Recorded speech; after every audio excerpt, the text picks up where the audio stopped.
Excited to say that we are playing game. Shut. Okay. Damn. Here, come on, don't be like that. Okay, cool, we're live. Oh, well, I guess you should have been like that for a second more. There we go, okay. Yeah, okie dokie.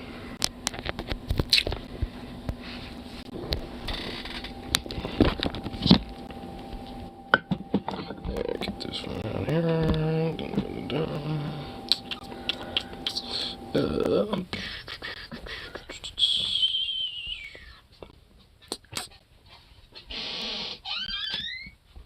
Yeah, what should I bet for that? That up, you'll be as bald as a cat. Six. Come here. What you doing, buddy?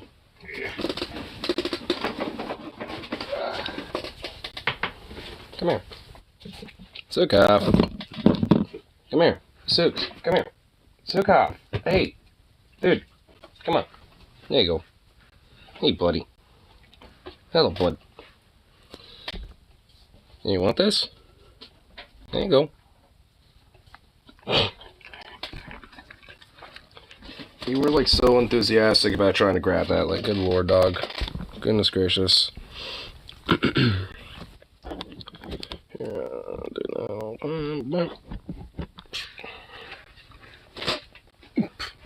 there we go. Little pawpaw.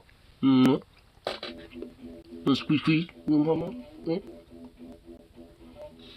Oh.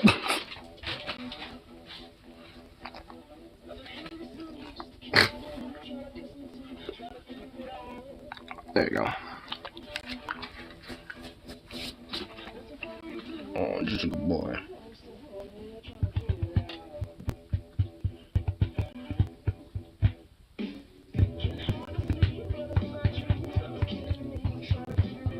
You're a good boy. Yes. Oh, sweet little pup. Just sweet little pup you is.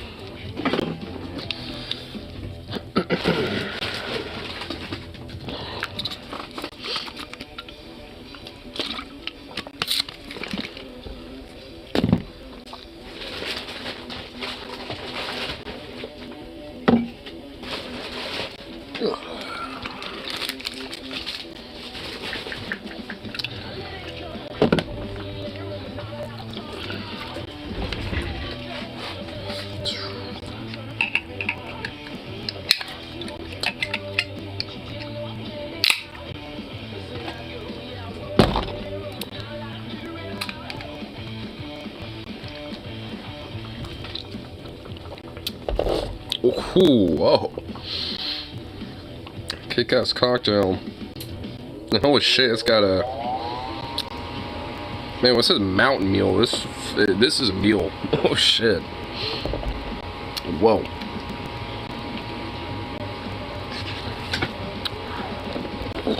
Kinda like it actually though. I can kinda dig it.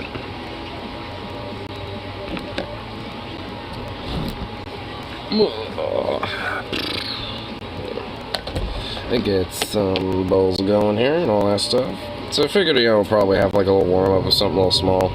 Not like true crime yet. But then, after just kind of warming up with like a thing or something like that, then we'll just kind of delve into it. I still haven't seen the video that I was going to use, or I guess the stream to use that we were going to check out for it, so I'm still going to be going in a fresh face. I haven't even bothered to like spoil anything for myself.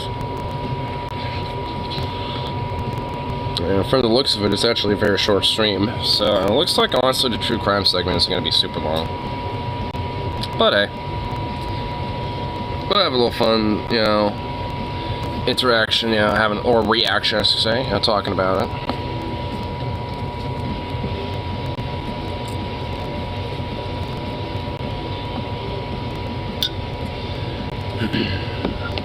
And of course, I think we all, be doing a mild slight disservice if we did at least, kind of give a, in the last episode, type of thing, to at least kind of give us a rundown about what's, what we do know and shit like that as it stands concurrently. Because there's definitely a lot of, certainly interesting shit about everything, all things considered. and I'm definitely we've talked about it off and on before, but I already got my speculation, and I would certainly push the allegation against this fucking dude, but it's only little old me.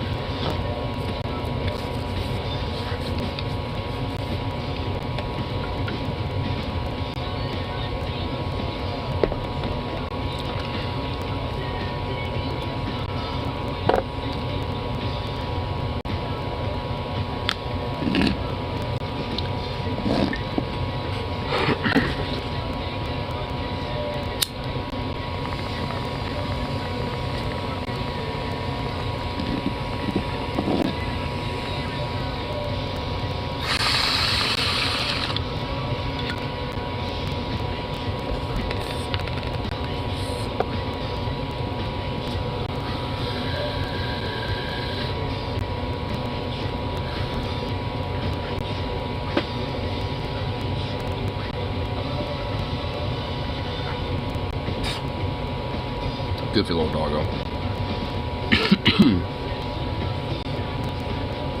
Sitting over there chilling, being a little butt. What a goofy little thing. Bubble up.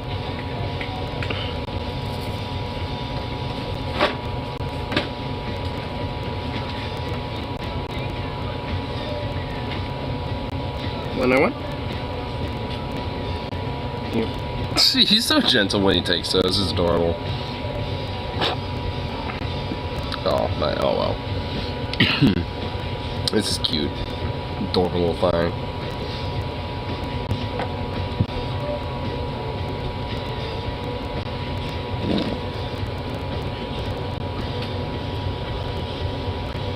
Here, I'll do this here real quick.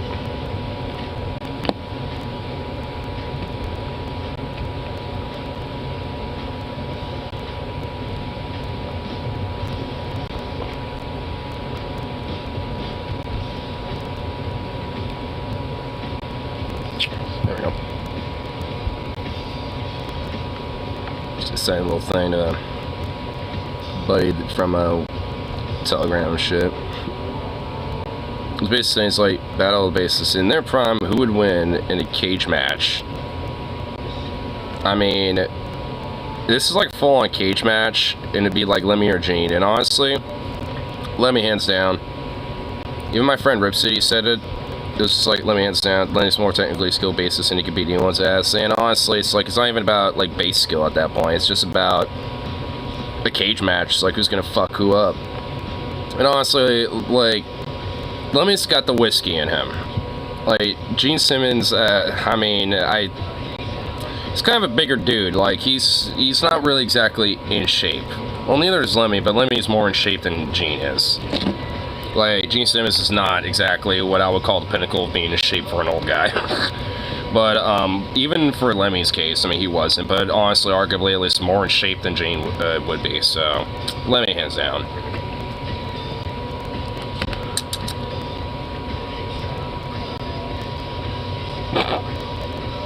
Wheeler and co. are also trying to undermine police accountability board before it's even operational. Portland officials aim to scale back proposed police oversight board. If they get this, we'll see them in court. Wheeler is super pissed about how he can't put cops on the board. Hard to see was smart enough to include that in battle management. Nice. Good shit. Well, gotta read more in that. Portland accountability. Police Accountability Commission. To create tougher voter-proof police oversight board that would independently investigate discipline officers' case misconduct. So key elements from the commission's original 96-page proposal submitted to but the city removed and altered the elements proposed, reducing it to 27 pages of city code, which Portland City Attorney's Office released Tuesday. One major change would most investigate hearings to closed-door executive section. Said the new city code would also prohibit any person with demonstrated bias for or against law enforcement from becoming a board member, and would place 3 police representatives on the committee responsible for nominating board members. Oh my god, ew. Yeah, let's have at least 3 officers on the board. It's like, fuck off. Police County Commissioner Simab Hussaini said the city's proposed changes would go against Spirit Measure 26 to 17. Saying the measure was intended to keep police from investigating themselves and give members of marginalized communities, including those who have experienced policing misconduct, voice. Discuss constraints. We've got this. We'll see in court. Hardesty said, "You can't undo the will of 80% of voters. You can't overturn the will of voters because you think you know better." Well, no shit, but that's kind of the will of our paradigm and our current political system as it is now, though. Anyway, they think they know better, even though we're the ones that technically vote them in. So we know better when we vote them in, but we don't know better when we try to like make them do shit we want. Like, fuck off of that. It's some bullshit.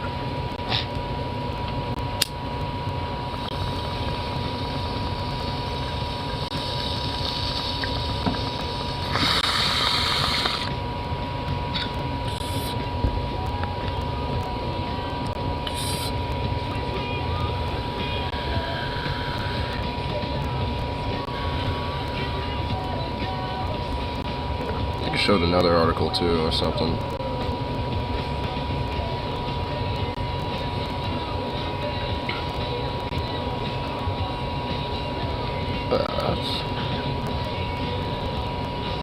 He actually didn't. He just kind of showed some of the stuff from Ohio legalizing their shit and everything. Okay. I always know my friend Ripsy always sends in the memes. He always like sends in the news and the memes. I have to make sure that, you know, I got catch up with all of them.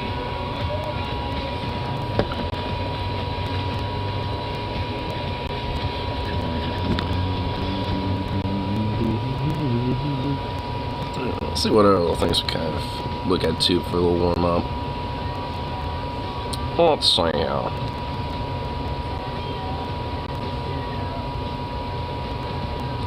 Wait, there was a fucking third Republican presidential primary tonight.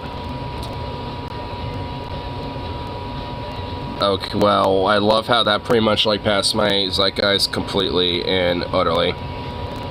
Cause like no one gives a fuck. Like, oh my goodness. That happened also after these special elections and shit. Oof. That's an oof. Because now they basically have to be up there and explain why they suck and why they fucking failed. Oh my god, dude. I mean, did it happen?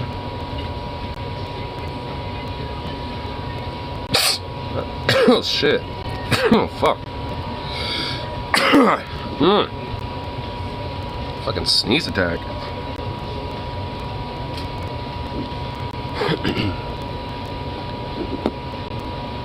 Here, let's see.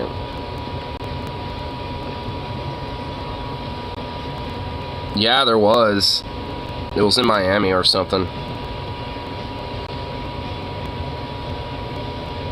And I'm sure it was beyond fucking lame and stupid. You know, I bet I bet a lot of the questions like, so why did you all fucking fail and lose miserably, and how do you, like, not suck? If it wasn't questions like that, then it's not a proper debate. Because that is just some sad shit.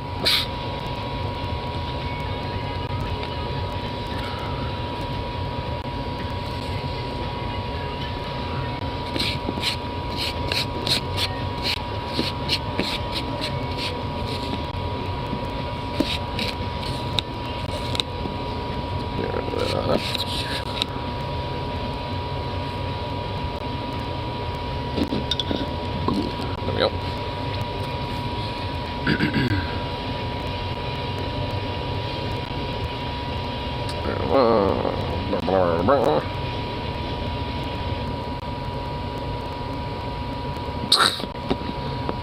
An ex-Israeli PM says the Palestinians are genociding themselves and self-genocide. Oh my fucking god, dude. The things that they will fucking say, dude. Holy shit. Like, my god. But, my fucking god, dude, Jesus Christ.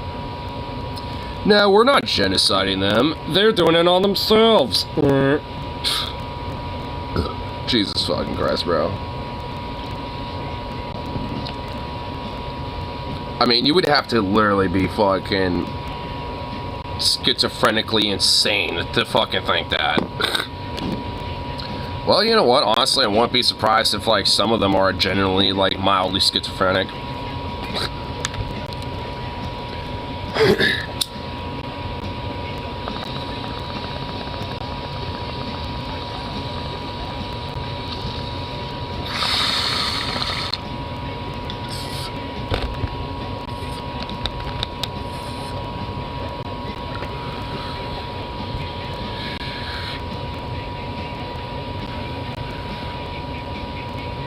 You know, I know Mike Figueredo made a pretty funny video. And a positive one, too. I think it'll be pretty fun to check out. Conservatives coping hard after the disastrous election losses. Plus, we can kind of see some of the little extra specifics of, like, some good stuff that was going on. I think after that video, then we'll just delve right into the, you know, the whole JF situation. Because, all I know is it has something to do with a flower bed, and somebody who's, like, a friend of Dusty's show, and, basically, like, you know, went over to his house to take some pictures and shit. That's all I really know. But, and there, I guess the speculation is that, like, MamaJF might be buried there. I don't know about that, but I do think, you know, whatever evidence there might be, I think there probably is a speculation that some evidence might be buried there. You know, some key evidence, especially. I don't think she's there, though. I don't know, though. I mean, that's why I want to check it out, because, I mean, the very little that, at least Venom has told me, I was just kind of like, well, shit. Definitely kind of want to see what's going on and all that. Because, I mean, just everything about this story, dude, is just kind of fucking wild. It's still surreal to me, honestly.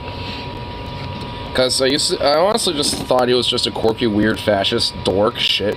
Like, that's basically it. I didn't think he would actually be, like, a genuine fucking overt, like, sociopathic, like, killer, and, you know, to this degree. To the point where a lot of people, even his own fans, kind of fucking know that. And that's why, I mean, even a lot of his fans, when they send him super chats or whatever the fuck, they're always like, oh, be careful, bro. You know, you want to make sure that you get, like, this and that, or whatever. Try to give him advice, basically. And he's just like, nah, I don't need your advice. It's like, fuck me, bro. Like, it's just like, I mean, JF really better watch his fucking back. I mean, especially if, like, there's other people check his shit out outside of the police and everything. Oh, yeah. Like, he really probably should watch his fucking back.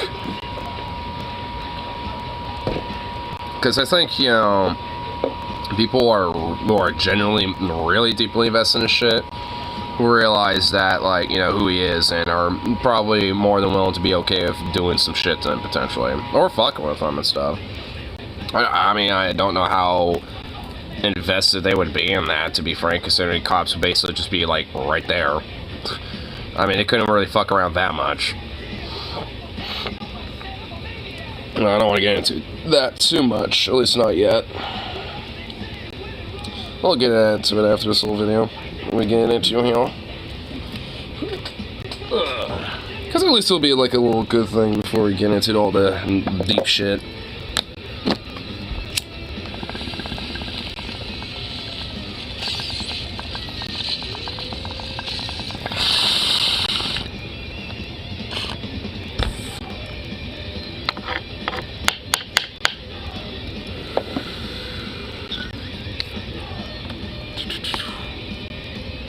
Hey, quit burning. Stab it. Stab it. There we go. Cool. Boy in the end, and oh, come on, YouTube, don't be like that, you fucking YouTube being a prick. Don't want to full screen my shit. I see how it is. I see how the fucking is. I see how it is. I see how you want to do me. There we go. Alright, that, oh yeah, much better. There we go. Now that's gonna be buttering my biscuit, tell you what, right now. Alright. Right. We'll get into this, and then we'll delve into our little true crime fun. Because at least it's very minimal, you know, we can have a little positive, little respite before we delve into deep, crazy shit.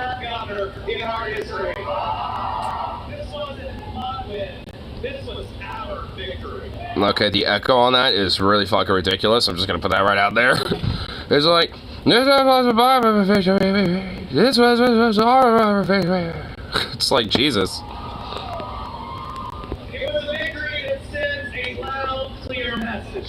Is Andy Bashir, governor of, yeah, Lieutenant Governor of Kentucky. A message that candidates should run for something and not against someone. Which I guess, you know, was a Democrat that was running for Lieutenant Governor, and, yeah. Well, last night's elections did not go too well for Republicans, and as I record this video, they are currently coping and seething, and as you watch this video, they are likely still coping and seething, because this probably isn't going to be a wake-up call to them, because I think they're incapable of introspection and growth, but it is very, very disappointing if you're a Republican, in particular if you... Oh, here, I actually wanted to ask you before I forget here really quick, before we get too deep into the video. For Monday when we go up to Seattle, see Royal Blood, was Jax open to probably kick it again or some shit?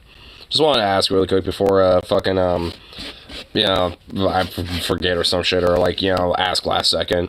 Because I know we were kind of, you know, murmuring about that before we parted ways. Probably not 100% sure. Okay. Not 100%. Alright. Oh, the fucking Christ! Hey, yo. No. Hey, get over here. Hey. I'm gonna fucking throw a can at you, you little jerk. Women's reproductive rights. Fucking right-wing Ohio re-legalized abortion or legalized leaves, fucking clown party. I mean, the thing is, like, I mean, Ohio honestly just sounds like it's not really as right-wing as it seems. It just kind of got co-opted by the GOP and shit for quite a while. But now that they basically have overplayed their hand, now they're essentially fucked themselves. And now, like, a lot of people that are probably not as, like, hardcore right-wing in comparison, like, I think a lot of them, you know, have, like, decided to be like, well, you know, I do like the idea of being able to have some weed, medical or otherwise, and I also kind of like the idea of making sure my wife can probably have an abortion or something, or my daughter can, or blah, blah, blah, blah, blah. Keep it letting MAGA chest zone and keep having some of the worst cops in the country. Yeah, I mean, I think a lot of that's just due to, you know, a lot of this whole culture war bullshit, and, like, I mean, I don't know, like, Ohio's kind of a Eldritch horror enigma of a state, so, I mean, to be fair, like, I mean, I'm just kind of spitballing, I don't really 100% know. Suka, shut the hell up, bro. Dude! Get over here! Fucking little prick. Yeah, you! Shut up! And at least for cops, I mean, arguably, I would say, like, Baltimore, LA probably got some of the worst cops in the country. Well, I guess you said, you know, some of them, but yeah, Ohio definitely is at least up there for sure. And I know, like, at least especially for West Ohio, they tend to probably have a lot of it, because when I saw, like, the results by county when it comes to legalized abortion and shit, like, it was basically, like, most of, like, West Ohio and then, like, some random district in the middle of fucking nowhere, Ohio, that was, like, deep-ass red. Most of it was either soft red or, like, some really good, like, hard blues. Like, when it comes to, like, you know, in favor and shit. So, I mean, it seems like, honestly, like, a lot of gerrymandering, a lot of Republican bullshit, and a lot of Republican control has kind of gripped the state for such a long time that's kind of fucked it, you know, for quite a while. And I think now that people have been so sick of it for so long, at least in, you know, more of the, you know, city/suburban areas, maybe, like, some of the more, like, you know, suburban rural mix areas, like, I think they're kind of starting to, like, think that, you know, or realize that at least voting, you know, Democrats probably at least a little bit more of a better outcome for them, even if they don't exactly agree with every little thing. This particular bet, all All of them are really shitty. Yeah, Ohio's just kind of like, at least when it comes to police, still kind of shitty. I mean, all in all, Ohio's still got a while and a ways to go.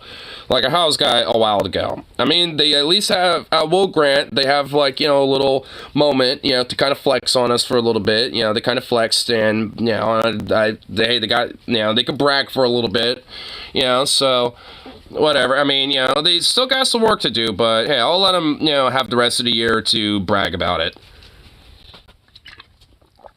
There are some of the very worst in the country, yeah. Controlled. So we're going to talk about some of the results, and we'll get to the coping and seething, but first, let's talk about Kentucky, because as you saw, Kentucky's Democratic Governor Andy Beshear defeated his Republican opponent and won re-election. Now, this is significant for a number of reasons. First and foremost, this is a deep red state that Trump won by 25.9 points in 2020, yet a Democrat just won re-election. Now, second of all, this is important because the GOP tried to drive down his popularity by using trans rights as a wedge issue, but it failed, which gives us some insight into how this issue fares at the ballot box, and thankfully, not great. So let me give you some additional context. Back in March, the state GOP passed a bill that banned gender-affirming care for trans youth. It also regulated bathroom usage of trans people and mandated classroom censorship akin to Florida's Don't Say Gay law. And this was likely intended to be a sort of political trap for Beshear, because if he was too afraid to veto massive legislation during an election year, well, his base could feel disillusioned and he could lose. But if he did veto it, he was basically teeing up an attack against him by Republicans who would inevitably portray him as a woke groomer or something. Which, honestly, considering that, like, this shit ain't working, when it comes to the Republicans, tactics, I mean, just say fuck it. You know what I mean? It's like one of those things where it's just like, fuck it. I mean, it's like, it's like I'm either going to be seen as a woke groomer anyway, even if I don't veto this shit or whatever. So fuck it. I'm just going to do it, because they're going to attack me anyway. I mean, because honestly, realistically, that's what they were going to do. Like, I mean, because this is a re-election for him. Like, he's an incumbent, and he won that. So, like, he's already been there for a little bit. So it's like one of those things where it's like, he probably recognized, like, yeah, I mean, they're going to attack me no matter what. They already have been, so fuck it. I'm just going to, do that, because I don't really care about what their stupid bullshit has to say, because it means nothing. He did the right thing. He vetoed this bigoted legislation, and on top of that, he defended trans youth. Which, in a way, actually does kind of help empower a lot of his constituents, and thus, honestly, probably played a major role in helping his re-election. Which, shocker, actually is something that, gave someone to vote for instead of just voting against the thing. Curious how that kind of worked out. Andy Beshear said in a written veto message that the bill allows too much government interference in personal health care issues and rips away the freedom of parents to make medical decisions for their children. In his one-page message, he warned that the bill's repercussions would include an increase in youth suicides. The governor said, "My faith teaches me that all children are children of God, and Senate Bill 150 will endanger the children of Kentucky." Now, predictably, Republicans quickly pounced on I don't really exactly like the way he phrases it, because it's all about, it's got some Christian foo-foo, whatever, but it's, I mean, considering it's Kentucky, that's probably a smart tactic to kind of interwove, a little God-bothering stuff in there, because I imagine, like 1,000% of Kentucky is, like, God-bothering, regardless if they're, like, progressive Democrat or otherwise, Republican or whatever. Like, I mean, it's Kentucky, for fuck's sake. I mean, come on. Veto to try to portray him as out of touch with... I mean, honestly, at least it's for, like, centrists or, like, more moderate style, like, Christians and shit. It definitely plays a lot more better in comparison to more of the far right. Why does LA even have two departments? Just wasteful.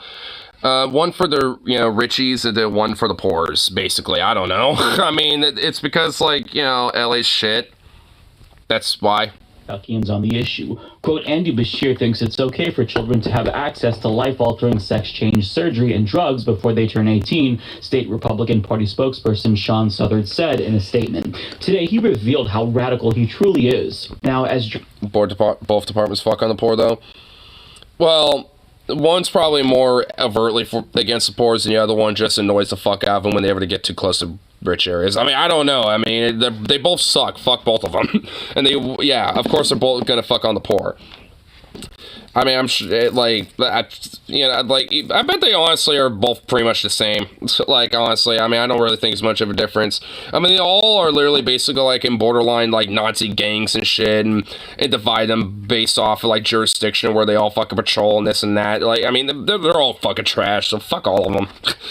I mean, there is, like, literally nothing positive to say about, like, the police in LA at all. It's almost daylight. There's almost no daylight between the two. I mean, when it comes down to the brass tacks of it all, yeah, I mean, I don't disagree at all. I mean, when it comes to, like, a lot of the hyper-specific, like, social bullshit, I mean, you know, when it comes to, like, you know, if you want to nitpick, like, specific type people here and there on, like, local politics or statewide politics, I mean, that's a little different. But on the national-wide side of things, yeah, they tend to be not that much different, all in all. Aaron Reed points out, Republicans went on to spend $2 million in ads trying to... I suppose, like, really the only main difference is the fact that, like, Democrats are a little bit more pro-labor, at least in messaging, and also in messaging tend to be a little bit more, like, pro, you know, queer and pro-abortion and shit like that. I mean, but, you know, when it comes to at least, like, yeah, like, even Rose Ripsey saying, like, state-level Dems, like, you know, state Democrats are, like, you know, shit like that. More on the local side, they tend to have at least a little bit more teeth instead of just, you know, virtue signaling about it and not giving a fuck. Because, I mean, there's been state-wide Democrats here in Oregon, for example, that have actually, like, you know, walked the walk instead of just talking it. I mean, my mayor, for a time, he's not mayor anymore. He's actually now part of the state Congress and the 41st state representative, Mark Gamba. He used to be my mayor, and not only was he walking a walk, but he also fucking talked it. Like, and that's the reason why he also won in the state congressional seat as well, because he actually had fucking results instead of just saying shit. Like, I mean, you know, he was actually someone who got shit done. And not so much to the point, there's, like, brand new infrastructure in my neighborhood, like, literally right outside of my fucking house. Who? Mark Gamba.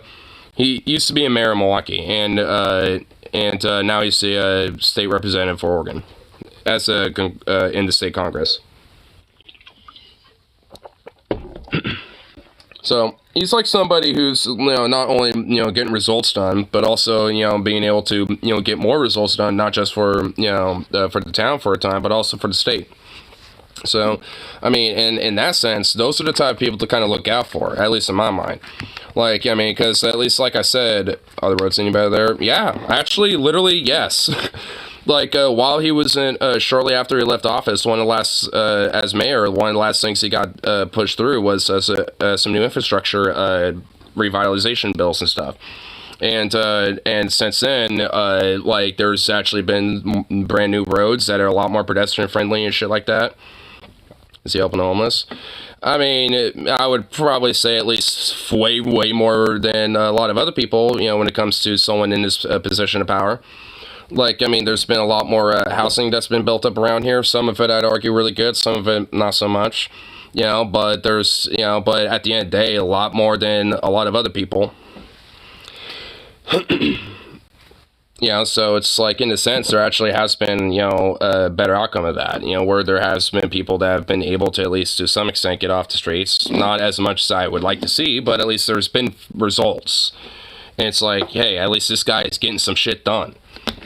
I don't exactly necessarily agree with every tiny little thing about him, but for the most part, when it comes to the root of the issues, like, he's, you know, put things on the right track. And at least the current mayor now is at least somebody who's kind of gotten his blessings, so to speak. So she's essentially kind of continuing what he's been doing so far. And, you know, things haven't really necessarily changed too much, you know, for the better or worse. Owned by rich developers. I mean, not necessarily. I mean, during the election season, he was kind of attacked by a lot of them. A lot of NIMBYs and, you know, and, like, landlord types that weren't exactly really super fond of him.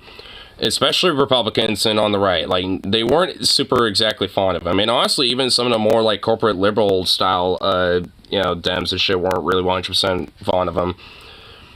But at least, you know, far less so. Most Portland area politicians owned by the PPA and PBA. Yeah, basically the police and shit. The Portland Police Association. And and then the Portland Business Association too. And Mark Gambit is also not in the Portland area.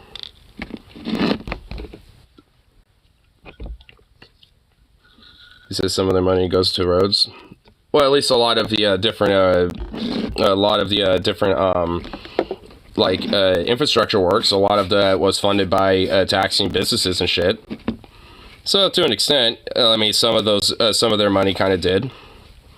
Give us the biggest funder our unions, yeah. Like, because he's also a very major pro-union guy. Like, one of my local unions, and amongst pretty much most of them, outside of the police union, go figure, you know, were the ones, or the sheriff's union, too. Like, they were pretty much the only ones that didn't endorse him at all. But pretty much all of them did, too. Including the firefighters union. Then you have the Clackamas Crazies, like Tootsie, yeah. I mean, you know, I'm not necessarily in the Portland area specifically. A lot of my politics is either in Clackamas or, you know, in kind of the broader area beyond that. He has some messaging that they didn't like. Exactly. Which is also why, at least, you know, for a local politician, at least, you know, he might not be like the most radical, toughest motherfucker out there necessarily. But at the end of the day, he walks the walk. It's part of the Metro. Well, it is, yeah. But at least when it comes to the politics that have like an impact on, that's where it is. I'm not in the Multnomah County area where Portland's in. So, and also like in other places like Lake Oswego or fucking like, you know, Tiger and all these other places. Like, I mean, I don't really know what the hell goes on over there for the most part. All politics is local and national. Well, yeah, I mean, I'm not going to disagree with that. I just think, you know, when it comes to like, you know, when it comes to trying to at least, you know, get political advocacy to get shit done, I mean, there's a little bit of a distinction in that sense, because in national politics, unfortunately, our voice is basically me fucking dick. But at least on the local area, there's more of an impact to you to be able to at least get some shit done. I mean, it definitely, at least, you know, it's not the end-all be-all. I'm not like some fucking electoralist here. If you're ignoring Multnomah County, ignoring the state. Yeah, well, it's not necessarily in the sense of ignoring it. It's just that, you know, when it comes to like my focus, it's either mostly in Portland, in my little area, or on the national level, or I guess in statewide as well. Like, cause I mean, you know, I'd like, obviously I would, you know, have ignorance on like, you know, the specific politics that are going on in like Salem, Oregon, or Eugene, or Bend, or Madras, or wherever the fuck. But, you know, they all got their own little political intricacies going on there too.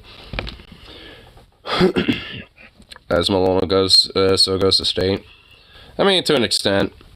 I mean, because Multnomah County is like, I mean, I just don't have a specific voice there. That's just kind of the only issue. Because at least for me, you know, like, you know, where my vote is specifically for, like, at least for Congress, Oregon District 5, or, you know, for county, with Clackamas County. So it's like, at least when it comes to, like, my voting voice, in that sense, I don't have one there. But at least, you know, when it comes to, like, any activism, like, if there's a protest out there or some shit, like, yeah, if I, you know, am available to do it, then, yeah, I'll do it. Because I have. And do it again.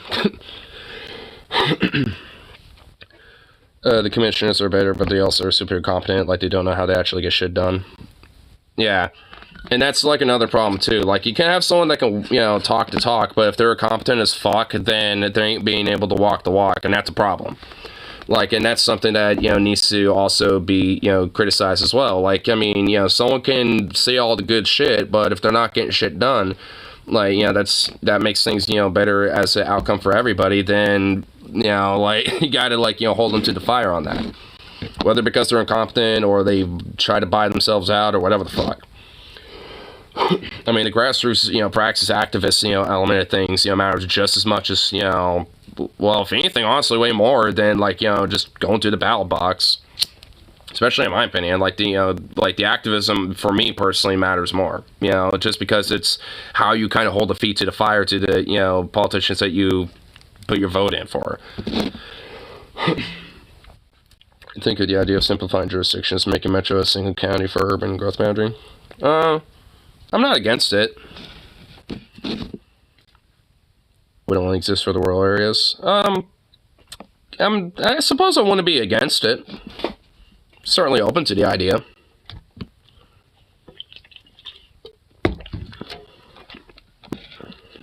But it doesn't matter. Vote doesn't matter. Well, like I said, at least on the especially on national level things, I'd certainly agree. Like on county or like, you know, city level side of things, not as much, but it needs to at least be, you know, built up by something. You know, to, you know, be able to at least like have, you know, like some sort of like actual influence with it. Democracy was stolen decades ago. Well, yeah. And we gotta take the power back. Because right now there's too much inefficiencies between city and county overlap. Yeah, well, that's why I'm not against it. I really, you know, don't know exactly all the specifics about the idea or in concept necessarily, you know, but honestly, I'm not against it. I mean, yeah, I don't see why not. Here,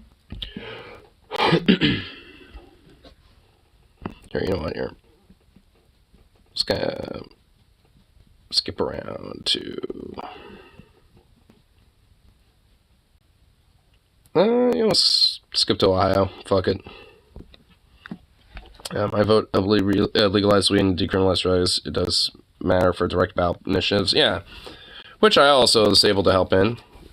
You know, when, back when that was going on. And also, at least, you know, for the local teachers levy that was going on, like, I mean, me on top of like over like 70+% of voters here in the county pretty much overwhelmingly supported the idea of, you know, renewing and maintaining the current teachers tax levy. Still crying hardcore about Measure 110, but they still can't do anything about it. Well, now, yeah. I still think it's kind of a half measure a little bit because, I mean, it's, unfortunately, part of the consequences that cops literally will not do anything if someone is literally tweaking out in our bathroom and smoking fentanyl or meth in there when it comes to our store, and honestly, that is fucking annoying, and I don't like it, you know, and I really kind of wish that, you know, at the very minimal, that we could kick the fuck out, but there's literally nothing that we can do because we're told not to do anything besides just try to kick them out. If they don't, then... try to call police, but then they won't show up, you know, to fucking do anything, so we're just kind of left with a thumb in our ass. I mean, you know, so it, like, there's kind of a little bit of an issue where it was like a half measure where there really needed to be, like, something in place to help get people off the street and off substances, and they actually have, like, a tax, and, you know, program to where it actually invests in getting people off the streets and also getting off drugs. Not to Measure 110 didn't legalize trespassing or even smoking in public. Yeah, so, and also that's what the cops told the managers of one of the PICs that I was talking with the other day about this. The cops literally said to him directly, yeah, there's nothing we could do because of the, you know, decriminalization law and stuff. You're like, we can't do anything. And it's like, yeah, you can, you fucking retard. Like, you can, like, get him for trespassing, or, and also, yeah, they are smoking in public. With addiction treatment, that part was a half measure, yeah. And that's my frustration with it, because honestly, because of that, it's led to this stupid divisive bullshit and people, like, not realizing, like, at least in some part, the benefit that does come with it. But, you know, that's just, like, basically, you know, the whole way, like, you know, the whole divisive bullshit, you know, is amplified to basically try to, like, you know, like, play the politics, you know, people, and have them distracted and basically have a red herring while the rich fuck, you know, and, you know, a lot of these, you know, like, you know, the police and these corporate fuckheads and these, you know, bosses and shit run away with the money bags. The Portland Chief Police is even admitted it. Yeah, now I'm not, and go figure, I'm not surprised that the Milwaukee PD is exactly the same fucking way. I mean, go fucking figure.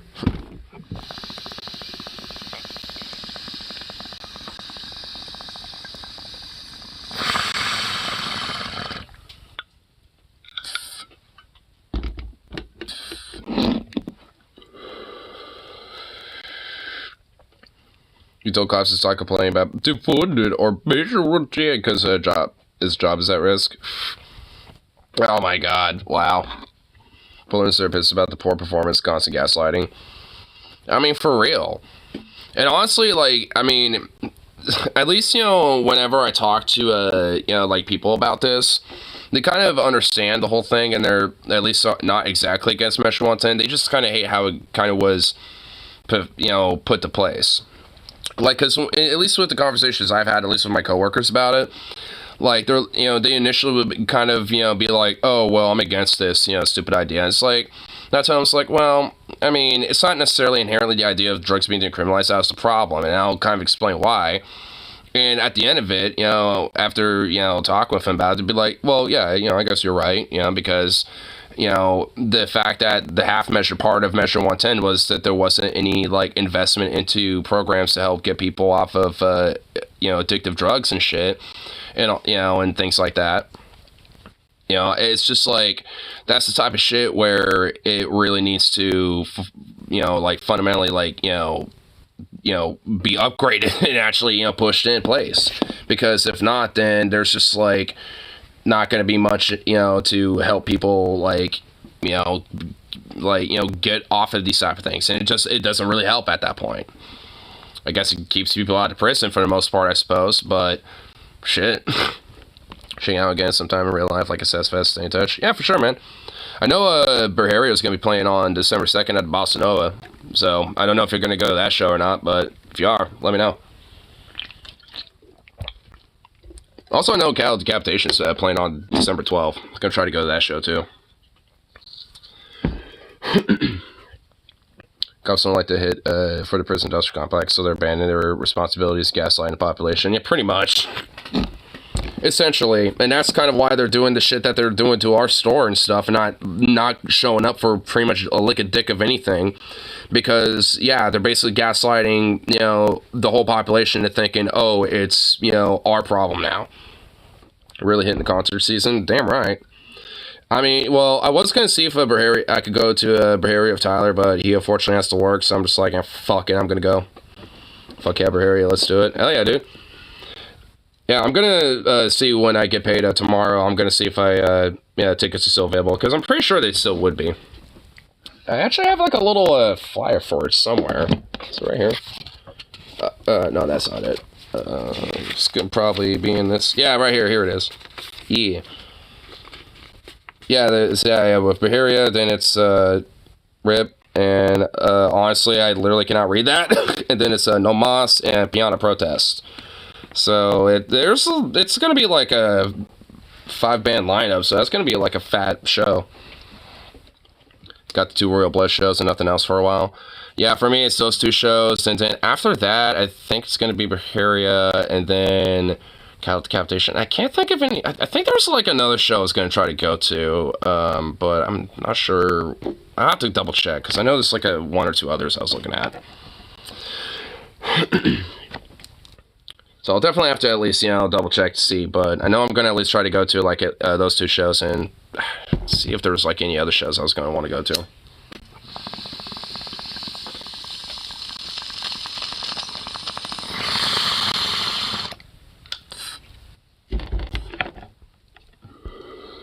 Failed. So if you're unfamiliar with issue 1, here's some additional context from our coverage of it in August. Now, what they wanted to do was make it more difficult for citizens to amend their state's constitution by raising the vote threshold to 60%. Oh, I remember this.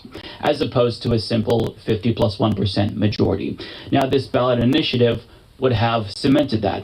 And they cynically chose to hold this special election in August, even though literally earlier this year, they effectively banned August special elections, citing the cost and low turnout as part of their reasoning. But they chose to violate their own law to capitalize on low turnout in a brazen effort to push through an undemocratic amendment that would increase the odds that they would defeat this upcoming pro-choice ballot initiative.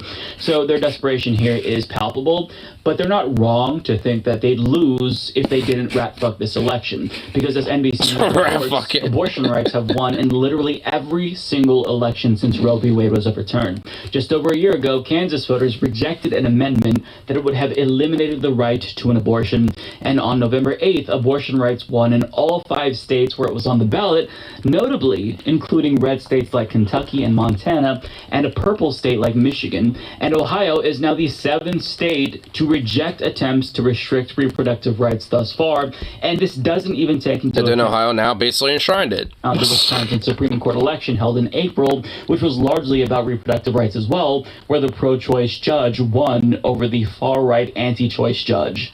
Which actually I think at this point, like, I think every attempt to try to, like, either at least when it's on the ballot, like either make it illegal or try to re-legalize it, or, you know, solidify it and codify it. Like, I think every time, you know, the whole like pro-life side of things is try to make it illegal or criminalized, for the most part, it's basically failed. At least when it's on the ballot.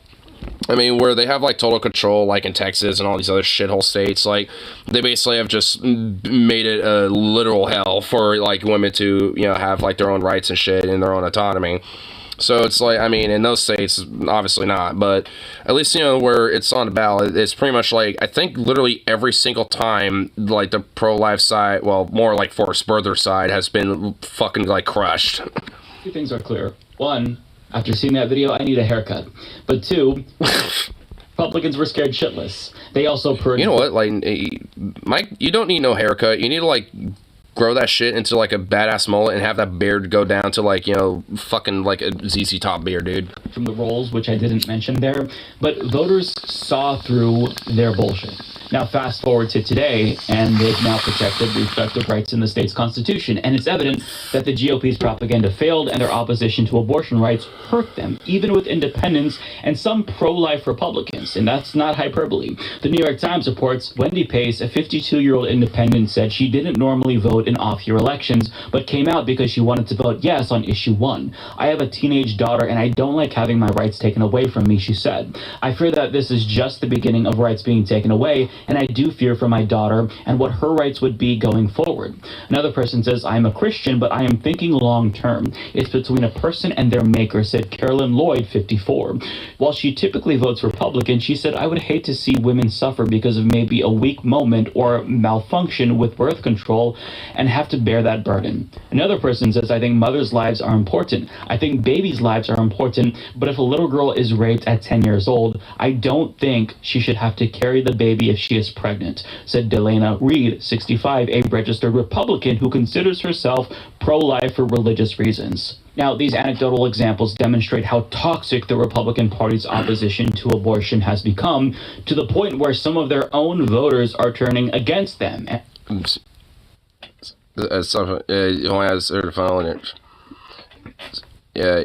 I mean, worse. It's, I mean, the dude is pretty very hypercritical about, like, Democratic Party. I mean, it's, like, one of the times where he's pretty, like, you know, supportive of it, just because of, you know, of a lot of the election results. I mean, he's, like, I mean, especially when it comes to, like, you know, the whole recent, like, Israeli Gaza incursion and shit going on, like, I mean, he's pretty much been, for the most part, you know, like, saying, you know, like, fuck the whole party, you know, entirely, you know, because of it, especially considering how they've been treating people like, you know, Talib and shit like that. What? Wait, what's going on here? What's this link? What's this? Oh my god, fucking Reddit. Jesus Christ. Can I help you, doggo? What do you want, Zooks? Can I help you, pup?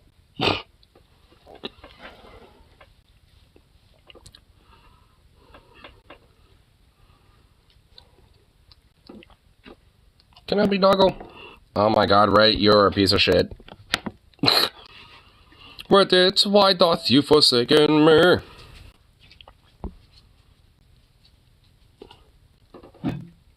Come on, there we go, finally. Most average man in every US state. Is this like the more of the AI generated shit? It's in Massachusetts. I feel like this is more like Louisiana or something. Alright, what's this? So what's the other one? Michigan? This is, you have to agree with them or you're not just trying to fuck you. Well, yeah. I mean, yeah, I especially don't certainly disagree with that. Like, I mean, anyone who's, like, you know, going to be, like, hyper dismissive about, like, any form of disagreement is definitely going to be, you know, pretty suspect in my book. Here, what's the other one? What's that say? Minnesota. Feel like this should be New York City. Yeah, I kind of feel like that too. That's Minnesota. Mississippi, oh my good lord. Poor Mississippi. Missouri. This, I guess seems kind of. Oh my god, Montana. Holy shit, it's just a man riding a fucking bear. Nebraska. Nevada. Just a cowboy just counting all of his earnings in the desert. New Hampshire. This seems kind of like Ohio, or not Ohio, but like fucking Vermont or something. Dude, shit. Oh my god. What is your deal, dude? The fuck? New Jersey. Yeah, that's pretty accurate. Mexico. New York. Yeah, I mean, that also seems pretty accurate for New York. North Carolina, just a dude just chilling in front of a dumpster. Okay. North Dakota. Wait, why is he... Wait. What? That doesn't even make... What? The seat is behind... Okay. Whoa. Whoa, dude. Ohio? Whoa. Oh, shit. Whoa, dude. Oklahoma. Oh, my God, dude. That fucking beer belly of a man. Holy shit. Oregon. Okay, I'm not gonna lie, that's actually kind of accurate, just a little accurate. Maybe not for an average man, but yeah, at least for like the, you know, more hippie side of things, maybe. Pennsylvania. I don't imagine, like, you know, the average dude being a big boy, you know, Pennsylvania. Rhode Island? What the hell is this? South Carolina, that is the most absurd fucking thing I've ever... okay. My goodness. As long as AI makes its own guns, humans win.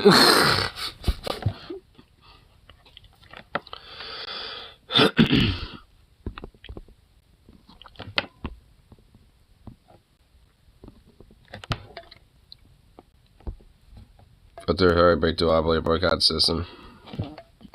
I mean, yeah, I mean, that's pretty much just like at the end of the day how I generally, you know, like, you know, think, you know, in the root at the end of the day. I mean, honestly, I'd say that, like, you know, doing a massive general strike, you know, especially when it comes to, like, you know, union powers, the you know, probably the best, you know, course of action. What's this Jenny concern I have? What's going on here? Don't wipe my bum. When you think about it, in nature, why anybody would not wipe, that's beyond me. Why anybody would tell the world they don't wipe, that's even beyond of me. And I know that's not grammatically correct, but I'm just want to know, why is it that every time somebody decides to do something disgusting, they try to blame it on nature? Like dogs and whatnot don't be cleaning their ass. They just use their tongue, fam. You talking about in nature. You got a ceiling fan behind you. You civilization, okay? You can act like it. And also, like, in nature, you know, people did use things to wipe their ass. Like, I mean, it's called leaves. So, like, I mean, what the fuck? Or, like, a rock or something. Or the grass. I mean, like, shit. I mean, there was okay. Sometimes bitches be crazy, I guess. I don't know. Like, holy crap. Wait, what's going on with this one? Can I see Trump with the man boobs and long hair? What's happening at this one? I feel like we're not going to get to the true crime segment at this rate. If all these links starting to, like, pop in. Exhausting social and technological progress and man as species. People like this come along and remind me that we've left the cave, but the cave hasn't left us. You know, I feel like every now and then it could be a nice balance in all things to consider on that one. I mean, just because, like, every now and then we can definitely, you know, hang out with, like, you know, the cave occasionally. But occasionally, like, I mean, you know, it's, I mean, I don't think we should be, like, you know, going full in on it. I do have, like, a little bit of mild rewild and, you know, I mean, and oh my god, Alabama, Jesus Christ. I mean, this is kind of like a Trump with long hair. That's like a Trump with a mullet and a beer belly if I've ever seen one. Like, goddamn. That's sick for rag and all that for the crew to use. Yeah, and I'm sure it was probably like some weird ass, like, gross, funky salt water they had to wash it out with. Oh my lord. Yeah, I mean, you know, there's all sorts of various different things that just kind of, like, were, you know, used. You don't necessarily have to, like, you know, just not wipe. I mean, unless you literally got fuck all around you, but chances are there's at least something. One sandwich so violent, so bad, my man involved. Oh shit. Oh my lord. Dude, that cat was straight fiending, and yeah, he kind of like did a moment of just straight evolution. He like tried to stand up like a person. Okay, that was a... Alright, that cat is probably gonna potentially conquer the world. Beware of that cat. Probably gonna conquer the world. Right here. You know what? Honestly, I welcome our new feline overlords, so I'm not really necessarily complaining about that, by the way. I'm just saying. There's more of an observation more than anything. I feel like cats are already on the world. Well, the Egyptians literally did treat them like gods, so, you know, I mean, yeah, they kind of did before, you know, humanity did, so, yeah. Alright. Here, look it. Let's get into this fun little trick grandpa. See what little fun adventures are going on with JF. Weird Nazi freako.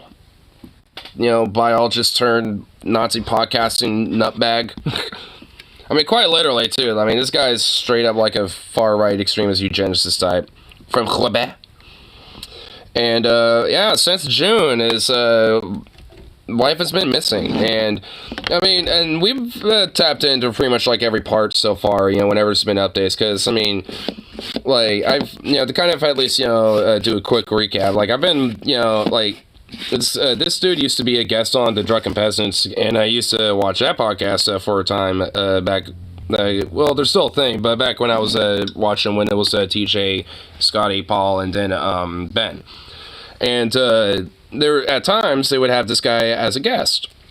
And before, you know, he became like a far-right nutball, like he was just kind of like a nerdy scientist type that they would just bring on to talk about things like mushrooms and biology and random shit like that or whatever the fuck. You know, just random things like that. And now, you know, fast forward to, you know, like the last like year or so, he's been, for the most part, you know, like not on the books married, you know, to a woman that's nicknamed MamaJF, and has 2 children that are not necessarily on like any books, so to speak. Like, and JF is super very sensitive about that topic in general. And it's kind of theorized that, you know, back in June, there was an episode where she almost ran in with something in her hand, and that something is probably like one of her kids. And, you know, JF immediately turned the stream off of shit before she popped in or anything like that.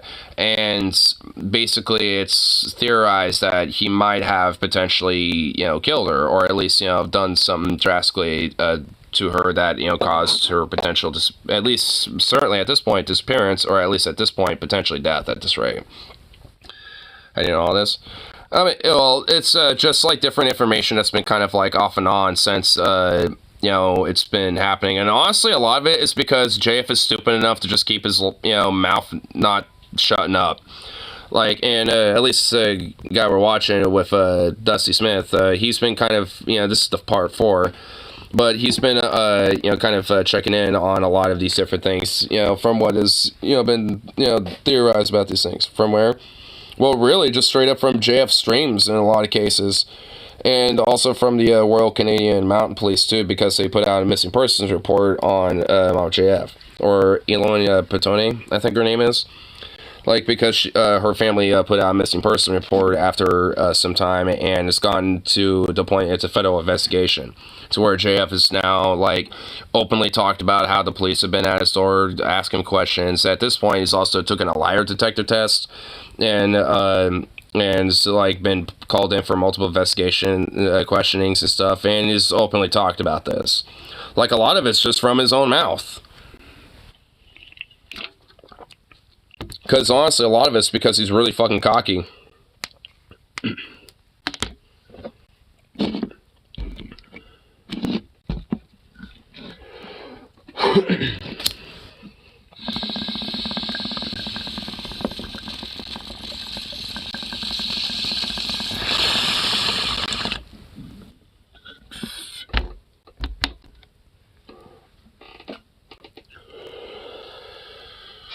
can I do to use the energy of the Moroccan migrant for my own interest? Let the Moroccan migrant rape the girl. The girl will tell her friends, I got raped by a Moroccan migrant. Don't ever go out there without having your man beside you. And suddenly, poof, you have girls that are looking for males, and you have an easier dating scene. As long as girls believe that they can do whatever they want in our society, and they'll get carried for free through hitchhiking, they will get given money for anything they may need. They will be given protection by these center for battered women. I mean, the reason... Question mark. Yeah, the reason why he's saying this, do you believe that too? Well, I mean, it's more or less at this point, a lot of it is more or less, kind of like speculation on what happened to her. But a lot of, especially JF's story, like what he's trying to say here now, I don't. It's bullshit. And a lot of what he's trying to say, which also you can really see a lot of his weird hyper-misogynistic, right-wing, weird thinking and shit. And, the reason why he's saying this, though, is because a part of his story about, what happened to her is that she decided that she just wanted to leave, and he just let her do it, and, with some, capa material, as he put it, and basically let her just up and go. And at this point he's been playing off the idea that she's been hitchhiking and basically has been desperate, probably caught in prostitution or something. That's his theory, or at least his story in his alibi. Be not prosecuted by the police even when they commit crimes. As long as females have this guarantee in society, as long as there's no dangers out there, they will not love you. So you have to have a dangerous world for love to take place. This love out of the emotional drive of it does not happen. For the woman, she needs to be terrified. And ideally, you need to not be the guy who terrifies her, which is where my idea comes from. Let's buy alligators and repopulate our cities with alligators and moats. So every time they go away, they are in danger. So that is JF Garape giving us insight into how he feels about women. This is a whole section he did about how if a woman is being raped, you should not step in to help her in any way. You should allow her to be raped.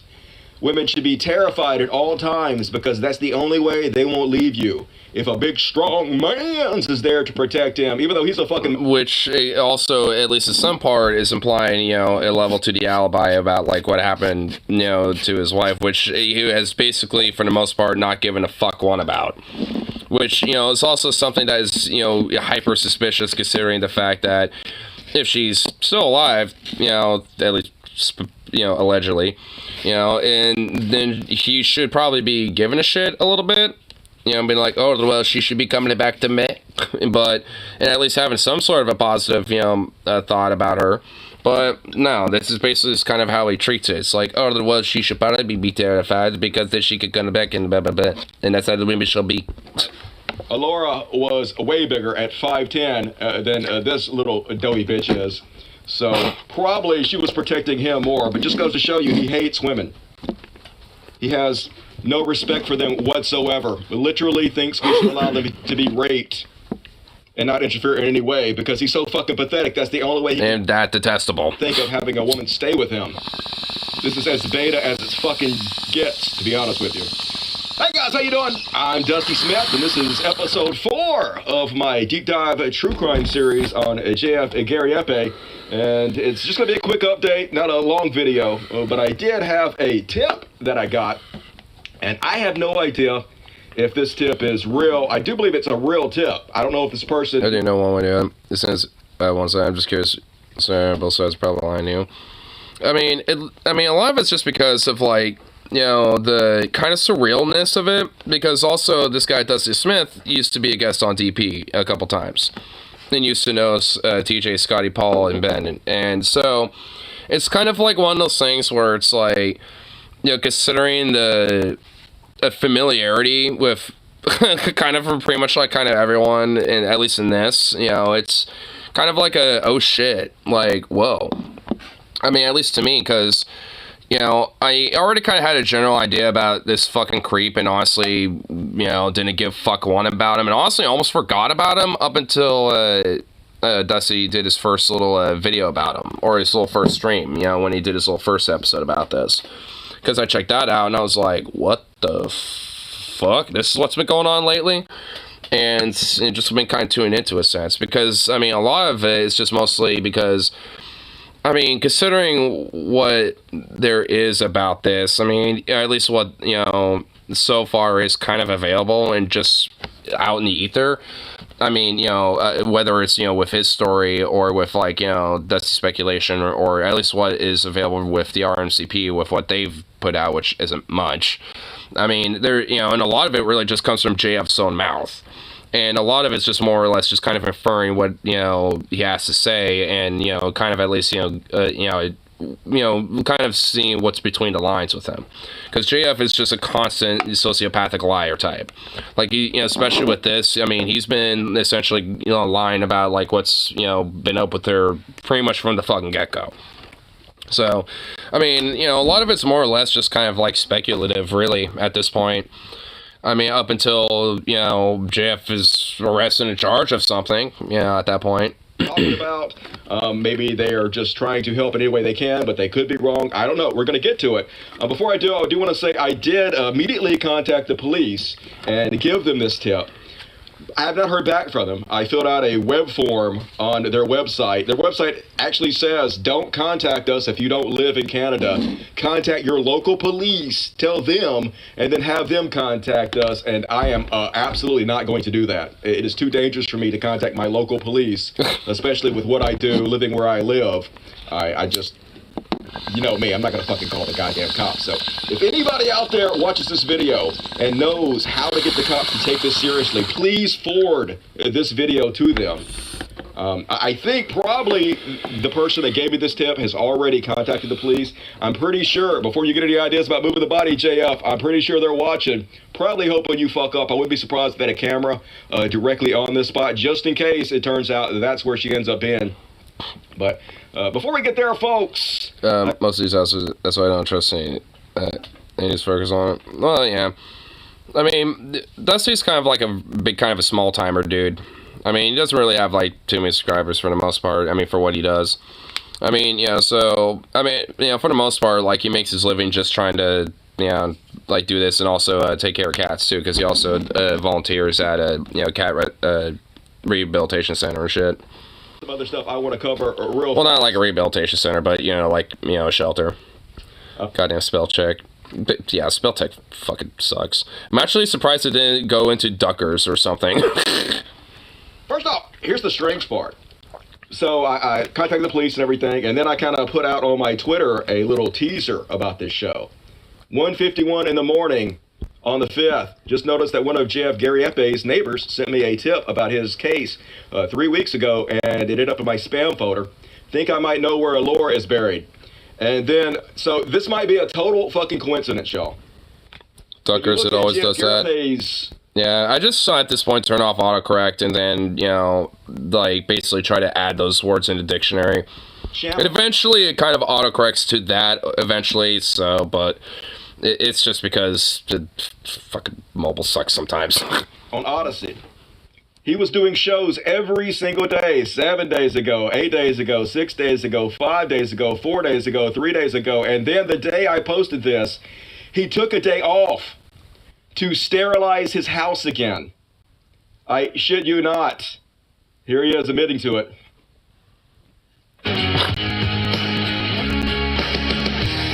I did not want to play the whole thing. It didn't start up where I wanted it to. He says it right at the beginning, so it doesn't matter.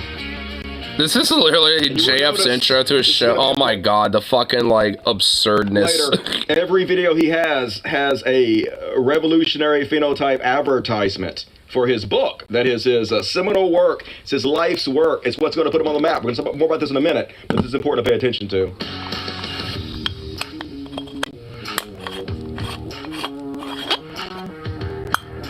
And here he is going to laugh about sterilizing his house again after he took the night off. Hello everyone and welcome to JFG Tonight. Yesterday I was on a break. I tweeted, I'll be on a break tonight. house chores with de-stainer and sterilizing bleach. And house chores with de-stainer and de-sterilizing bleach. You know, all things considered, you know, since JF is like the main primary suspect in a missing, you know, missing wife's, you know, like situation, like when it comes to this investigation, like that is so fucking odd and really suspicious. And he's like, oh yes, look at this. He's bragging about it. Like, I mean, this is kind of why, at least on a certain point, I kind of have a hunch that this motherfucker probably whacked her. You know, in like a, you know, crime of like, you know, rage, basically. Like, because he's in a way almost like implicitly bragging about it in a sense. Like, I mean, you know, that's like one of the things that kind of makes it really suspect about him. It's, you know, it's like, you know, it's with things like this. You know, it's like, it's not really necessarily if like someone's really lying or not. It's like, I mean, because, I mean, JF lies a lot, but this guy is definitely, you know, somebody that every now and then will just brag about that shit. Just be like, oh, yes, yeah, let me de-sterilize my whole house with some bleach. It's like, why are you doing that, especially while you're being investigated? Go to bed, I gotta go to work 5 a.m. later, bro. Oh, no worries, man. Hey, I don't want to keep you too up.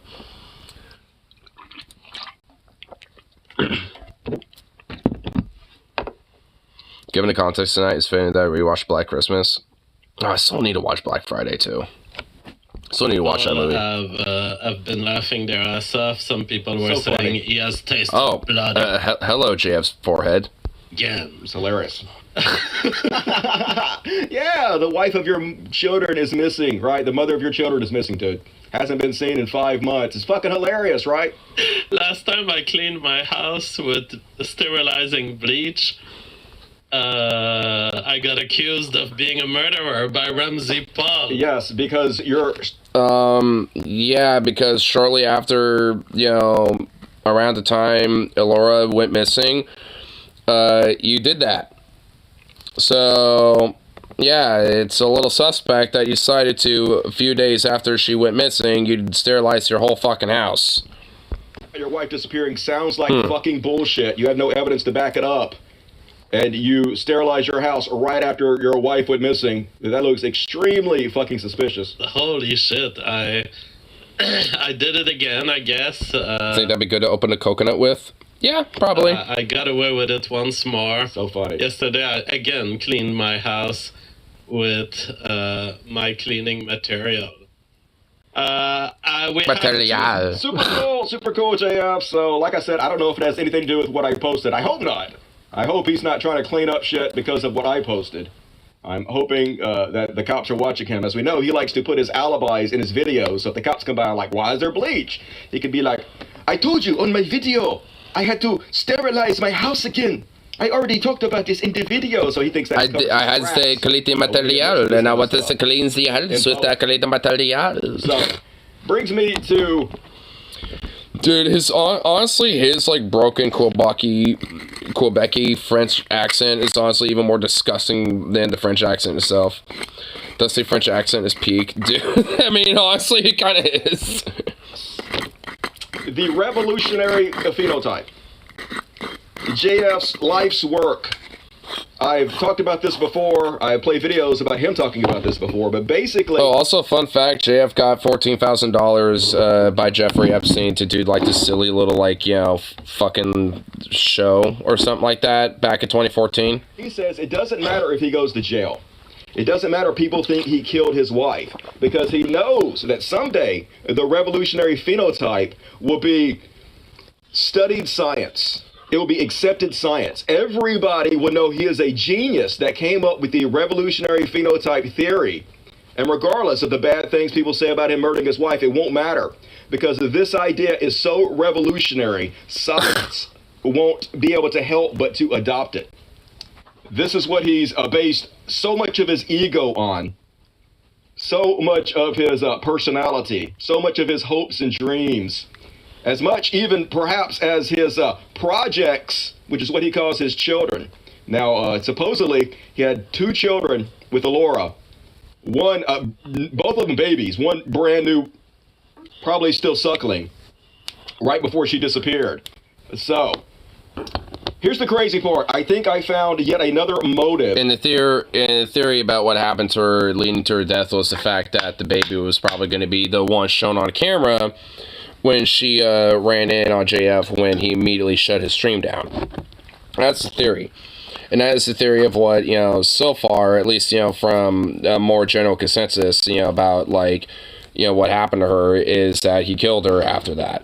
Either that day or some point later, which at least, as it stands now, I think it's like the strongest likely thing that happened. I mean, maybe something else probably happened. Obviously, it's all speculation and, alleged. I'm not like some sort of like hype, some sort of like investigative, like police dude, obviously. But I mean, at least all considering what leading up to now, from what I remember now. Which is so much. I mean, you would just have, realistically, if you really want to, like, check it out, just watch the last, like, 3 episodes of this. Because, I mean, we've reacted to every single one leading up to this one. So, I mean, if you don't want to watch my reaction, just watch them directly. Because honestly, I mean, outside of the last 2 times, the first time we checked out the first one, I didn't specifically name that one. So, you'll just have to... just at least you can find the other 2 at least, because I specifically named the streams, because we, it's always because it's always fun to delve into stuff like this, and I think especially for this night, I mean, since there's a little bit more, it's like ooh. And let me lay. I always got to get those updates. So here's the crazy part. So this is, like I said, his life's work.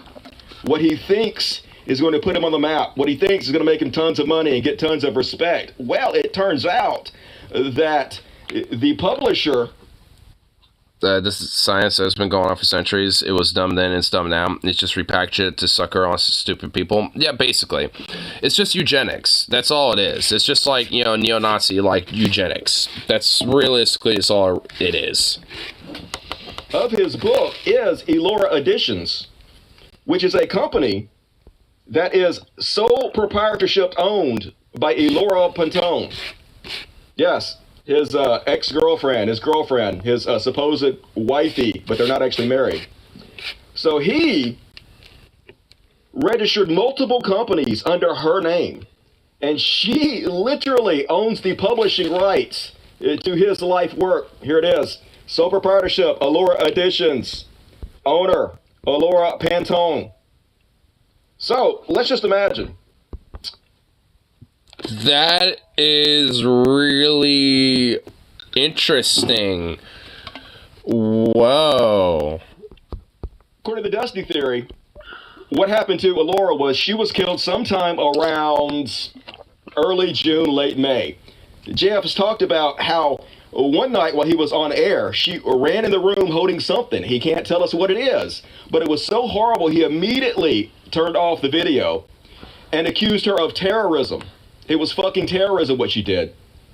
And then she was never seen... 2-word refutation to eugenics, Jesse Owens. Here's another one, Bessie Coleman. I have another one too. What's his... Jamie Robinson, right? Like... Bobby Robinson? What was... Oh my god. I know his name was Robinson. Fuck. I forgot his first name specifically. I know it was like a J something. J Robinson. Jackie Robinson, yeah. There you go. Yeah, you figured it out for me. Baseball, right? Yeah. Yeah, he was the baseball star. Basically, the Black Babe Ruth, essentially. But arguably, I'd say better. Well, I don't know. Like, what would be the stats between Babe Ruth and him? Who gives a fuck? I mean, but, either way. Like, honestly, there's, like, plenty of 2-word refutations. Or I guess you can have, like, a 4-word refutation. Martin Luther King Jr. Another 2-1. Frederick Douglass. Fred Hampton. Another 2-word. Muhammad Ali. Another 2-word one. Boom. I mean, it's like, we can go on that shit, baby. All night on that one. Again, after that, folks. My hypothesis is that she tried to bring her child on screen, which is a no-no to JF. JF's already had at least one child taken away. He has made it very clear how disturbing, how upsetting he finds the thoughts of a woman can just take everything from him, can take his children from him. So what Which is also why he doesn't have his children registered with the state necessarily or anything like that. So, you know, they're technically not on the state's radar by any means. They don't technically exist officially. And that's, you know, so if the state were to realize and find out there's actual physical evidence of their existence, they can have that child taken away. You know, so it's, you know, there's kind of, you know, that's, you know, the main reason why that's the main specific, you know, theory to it. And, you know, it's not, I wouldn't necessarily say it's just Dusty's theory, but, you know, at least, you know, overall with his specific, you know, little bit by bit detail to it, I so far, for the most part, pretty much kind of agree with it. Mama JF, the doting mama, got sick of having to hide the children. Especially if you're, you know, a proud mom, wouldn't you want to, like, show off your kids to the world, be like, oh, look at my baby, you know, like, I mean, look, you can go on Facebook and find every, like, you know, mom who has a, you know, kid, like, you know, up and coming, and they, like, you know, a few months old, and they have, like, 8 cajillion pictures on Facebook, you know, showing the world, like, oh my god, look at my baby. I mean, it's like, you know, like, every mama, like, likes to do that shit, okay? Like, so, you know, at a certain point, that urge, you know, just comes out. It's not even necessarily inherently a bad thing, it's, you know, but, you know, it's just how it is. His earlier wife, at least according to him, into having her kids at home. Oh shit, a kitty.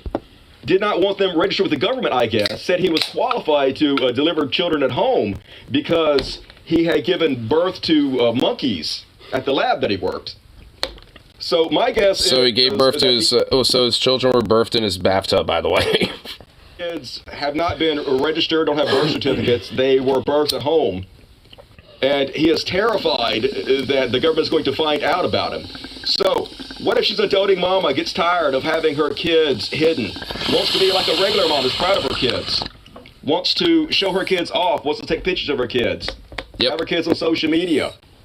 And JF was like, hell no.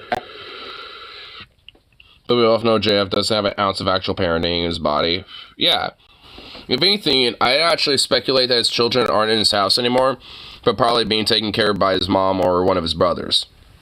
Because, I think from my understanding, like, one of his brothers or his mom live close to him, or maybe both, you know, and, you know, they're able to kind of, like, take care of the kids for him a lot more, because he's also openly said that he's a night owl and sleeps in late a lot, and all this sort of shit. So it's like, he obviously has, yeah, like you said, no fucking ounce of parenting in his body. He doesn't give a fuck. He sees them as property to him, as like little fuck trophies, basically. Like, that's it. That's literally it. So, to him, you know, like, it doesn't matter, you know, as long as his genes have been, you know, breathed and disseminated and, you know, put through. He's also a deadbeat. Yeah, he's literal fucking dead. Yeah. I mean, he's literally everything that you should not be as, like, a man, honestly.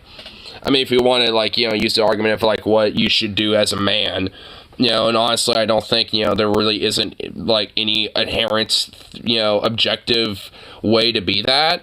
But, I mean, if there's at least, you know, certainly an objective way of not being that, it's, you know, looking at fucking JF and his fucking existence.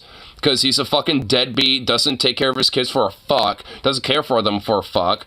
He only sees them as nothing but property, as a trophy, you know, of his genes, you know, being passed down in the fucking world. He doesn't give a fuck. He's a careless, soulless piece of shit. He only cares about himself. Like, I mean, if there is any truth about what, you know, at least should not be a man, it's him. Like, so... Can it be minus the dead part? Or or the beat part? Yeah. I mean, I guess either way works, because, like, if we minus the dead part, he just gets beaten to shit. You know, but if we can also, you know, but if we minus the beat, then, you know, he would be, like... If JF was totally innocent, I still feel the same way about him. People like him, and you go, yeah, I mean... Like, yeah, if he is actually innocent, then, alright, he's innocent. And honestly, I want, you know, whoever, you know, like, did anything to her. Well, the thing is, even if, like, JF is innocent in, like, being a murderer in this case, he would be complicit, in my opinion. because he was very neglectful in ensuring her fucking safety, and and also probably was, at least at some part, maybe even potentially an accomplice. So it's like, even if he was like innocent in the killing, then I mean, at some way he's at least somewhat of an accomplice, or at least complicit in her death in some way, shape, or form. I mean, at least in my opinion. But, it's like, either way, it's like, I mean, even if he's innocent, then alright, well, he didn't kill her. But he's still, I would argue, complicit in the fact that she died, at the minimal. Because at this point, unfortunately, I do think she's not alive anymore. And because of that, at the very minimal, I think he's complicit in the fact that she's dead. I mean, whether, he has something to do with it or not, is pretty much now, like, for... I guess like fate to decide, I suppose, when it comes to like, what evidence is gathered, and whether, the police, got enough on him, and they're like, yep, he's the guy. Because honestly, personally, in my opinion, he is the guy. But that's just an opinion at this point, because it's all speculation. But either way, yeah, people like him needs to go. There's kind of a reason why Red Dead Redemption 2, they kind of give you the open season to, like, literally kill Klansmen as an Easter egg, or that eugenicist in Saint Denis, right next to a cop, can literally, put a shotgun in its head and obliterate the fuck out of him. Like, and that cop right next to you would not give a fuck. Like, there's a reason why, like, that exists, because they needs to go. They needs to go, okay? Needs to go. Honestly, I'm kind of liking these little beads, because now I can add some little sass, and now have like that little shake of the sass, be like, they needs to go. Needs to go. There we go. Fuck. Need to go. Need to go. Sit. Hey, oh, God damn it. Oh, they're all kind of getting all jambled. Okay, there we go. Security. Oh, security. They needs to go. They needs to go. They needs to go. Absolutely not. That's terrorism. And she says, well, fuck you. I'm tired of this. I want to have a regular life. I'm taking the kids. And also, I literally own your life's work. I own the publishing rights. Now, JF still owns the copyright. But a publishing company owns the print license for a book, which includes digital. So she could print as many copies of this book she wanted to, and because she's the sole proprietor, take all the money in her name. So imagine how enraged you would change your mind if Cow Punching was, if that were the case. I mean, I'm kind of like, have a gray zone, like, in my root, honestly, about that. Like, I mean, like, when it comes to, like, this type of shit, I'm a little bit more inclined, to it. When it comes to, like, an overt, like, mass serial killer, like, at least at the very minimal, there should be, like, a mass psychological study on them and shit. And once you kind of get whatever you can out of them, then, whatever. So we're done using them. To kind of figure out how we, stop folks like that. Like a Nicholas Cruz type, same idea, honestly. Message above last question. I mean, like, I guess not, like, I mean, what, like, I guess being charged, for his political ideology and sentenced to capital punishment based on that. I mean, is he a insurrectionist? I mean, did he take part in that? I guess, because for those types, frankly, yeah. And the fact that's defended in the Constitution. Like, in the Constitution, being a traitor to the state and committing treason is unironically, punishable by death, protected by the Constitution. So capital punishment, theoretically, can be.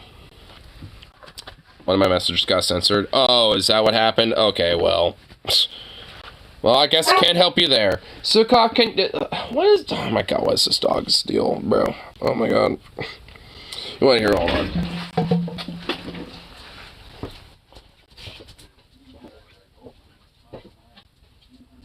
Fine, here, what the shit? You happy now, you fucking prick? God damn. Guess he had to really go outside.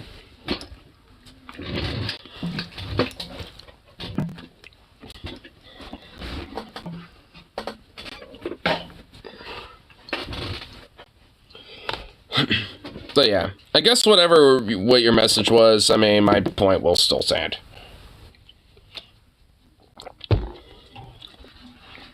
I was saying he should get a Canadian redacted by being boiled in maple syrup. Oh. Well, yes. I mean, well, if that's the case, then hell yeah. I mean, honestly, we should do that to Jordan Peterson, but not as well. But not really just his whole body. Just like, take the top of his skull, boop, just pop it off, and then just like put that in his brain and just like boil it. Yeah, it's definitely tasty. And then I was saying it's fine. Captain sounds funny. Well, I guess I could be okay with that. Yeah. And also, it seems very likely that perhaps the house that they live in is registered under her name, because he has multiple business registered under her name. I'm going to show you another one right here. He had 3 as far as I could find. Here's another one under her name. Revolution Dev Labs, which seems like it's a take on the revolutionary phenotype. Apparently this is his science business that's going to be used to study the revolutionary phenotype.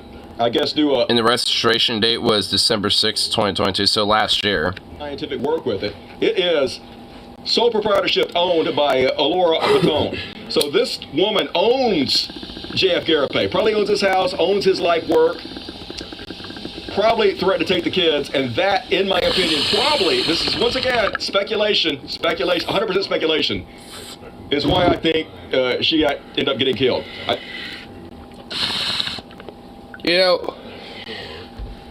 This makes me wonder of 2 theories. The first one is, did JF just put it under her name just because it would be easier to kind of keep him away from the state, so to speak?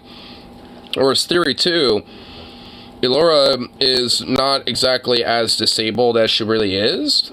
I mean, she is still, I feel like, somewhat developmentally disabled in some way, but is it more or less like maybe like a speech impediment / like, maybe social disability, but she actually does have like, for the most part, basically, like, average intelligence or some shit, could run a business or something like that, and actually kind of, like, did, to some extent, be like, hey, let me run the business side of things, and, you just take care of your show, JF, blah, blah, blah, blah, blah, like, because now I'm kind of wondering, maybe she isn't really as, like, I mean, like, I'm just kind of wondering, like, I mean, about her specifically, like, I mean, because I do feel like she definitely had, like, at least, some sort of, like, social or, like, developmental disability, but, I'm just thinking, is it, like, just some, like, element of, like, the autism spectrum, maybe?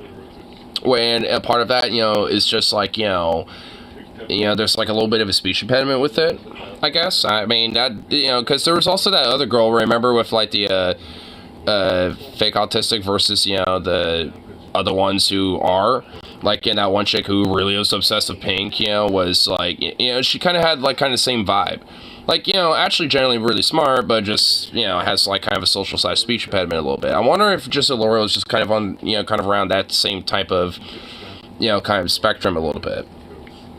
Which, in a way means that she could certainly run a business if she wanted to, or, and obviously raise kids and shit, because, on that other, with that Jubilee that I'm talking about, like, I mean, she was, like, a single mom, and was, like, autistic as fuck, so it's like, if she can, do shit like that, then Laura can certainly probably run a business, and raise some kids, and kind of focus on that type of shit. While JF runs everything else. I mean, at least, from this evidence, that's kind of what my theory would be. Or I guess it could just be a little bit more simple that JF decided to put these things under her name and he ran everything else himself. I mean, but I am not, I don't know. Like, I mean, all things considered, I'm not really too sure about that right now. I mean, I would have, I guess it would be more of an Occam's razor in my opinion, I guess, but I don't know. It's all speculative at this point, as it stands. Before I continue, I have no insider evidence besides what I'm going to show you. JF is innocent to proven guilty. This is a thought experiment. We are just speculating.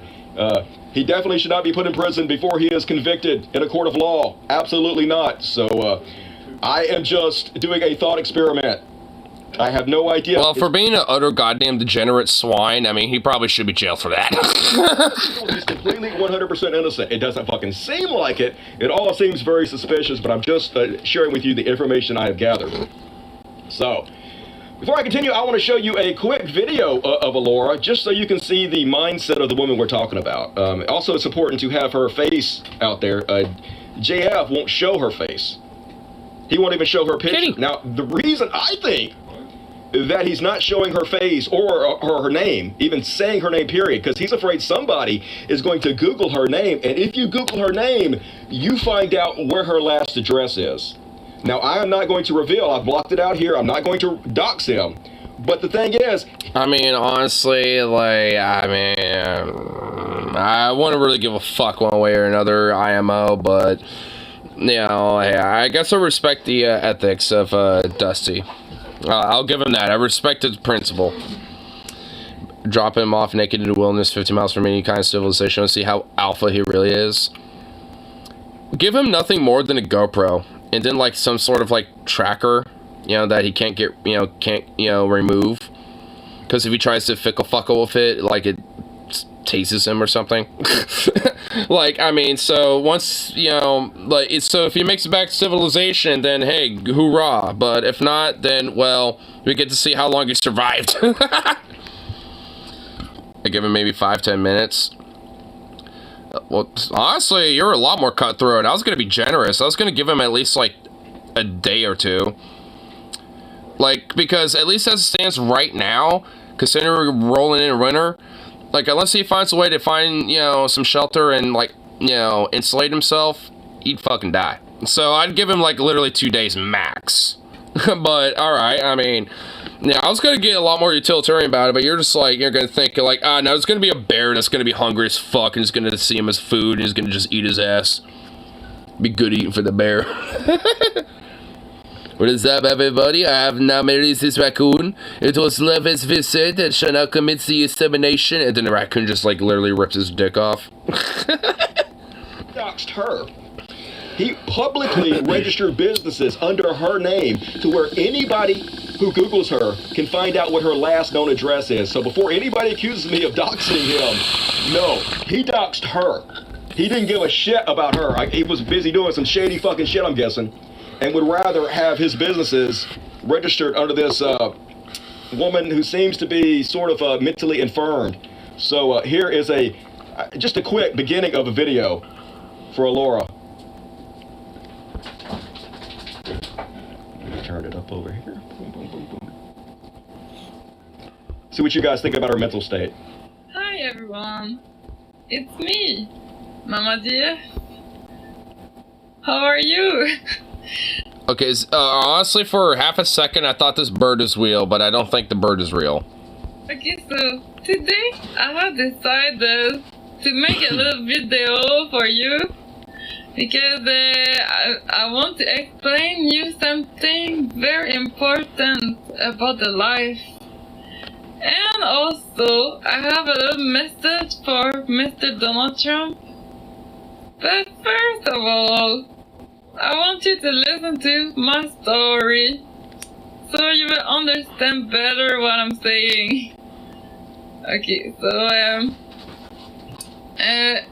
yeah, so let's start the story that happened in my life. This story started Just seems to me like she is not mentally fit enough to be running businesses, and there's some shady shit going on.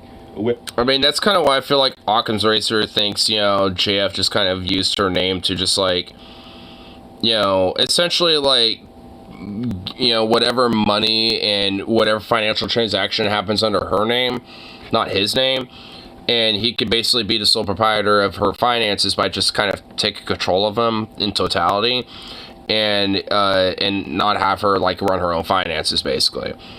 I mean, honestly, I kind of feel like that's kind of what's going on. Did you ever read Where the Red Fern Grows to School? That was a sad one. I don't remember much of it, but yeah, I remember it, like, for, like, one of the required book readings for, like, language arts or whatever the fuck, reading it. and him registering these businesses under her name. Now, this kind of makes his story about all this seem like even a bigger load of bullshit. Fucking dogs died, bro.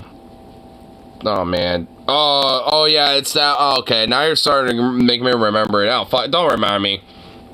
Because if she owned goddamn mountain lions, motherfucker, his life's work, if she was the sole proprietor of the publishing company that owned his life's work, if she was the sole proprietor of the business that owned the science business that he registered to study the revolutionary phenotype, and possibly also if she owned his house, he declared that he knew that she was planning on leaving for a while, that she had this plan for a long time, and he knew it was coming eventually. Wouldn't he have had her transfer the stuff back to him before he let her leave, never to be seen again? What? Yeah, that is, especially considering the registration dates are pretty... If you knew for a while, and December 6th to June is about a 6-month period. So, if he knew for a while leading up to that, that would kind of imply that he probably knew around this time. So, why would this be... That this woman he knows might walk out of his life, never see her. Honestly, if anything, this kind of implies that if he knew something about it, then he had like a premeditated, thing going on here where he was, going to, like potentially try to at least, I don't know. Like, I mean, there's something shady about that. Again, walk out of his life with the rights to his life's work, to the most important thing to him besides his children. It doesn't make any fucking sense whatsoever. It seems like he did know it was going to happen all of a sudden. I would love to hear him explain this. But also, he hasn't mentioned the lie detector at all. So either... Which, I mean, at this point, he has taken. Like, because the last time he mentioned that he was going to be doing a lie detector test, and pretty much at this point, that has happened. But he hasn't mentioned anything about it, so that must either mean that nothing came from it, or, something might have come from it, or it might have had, more susceptibility to suspicion, in the potential crime. And if there was something going on, there was something to it, I have a feeling he would brag about it.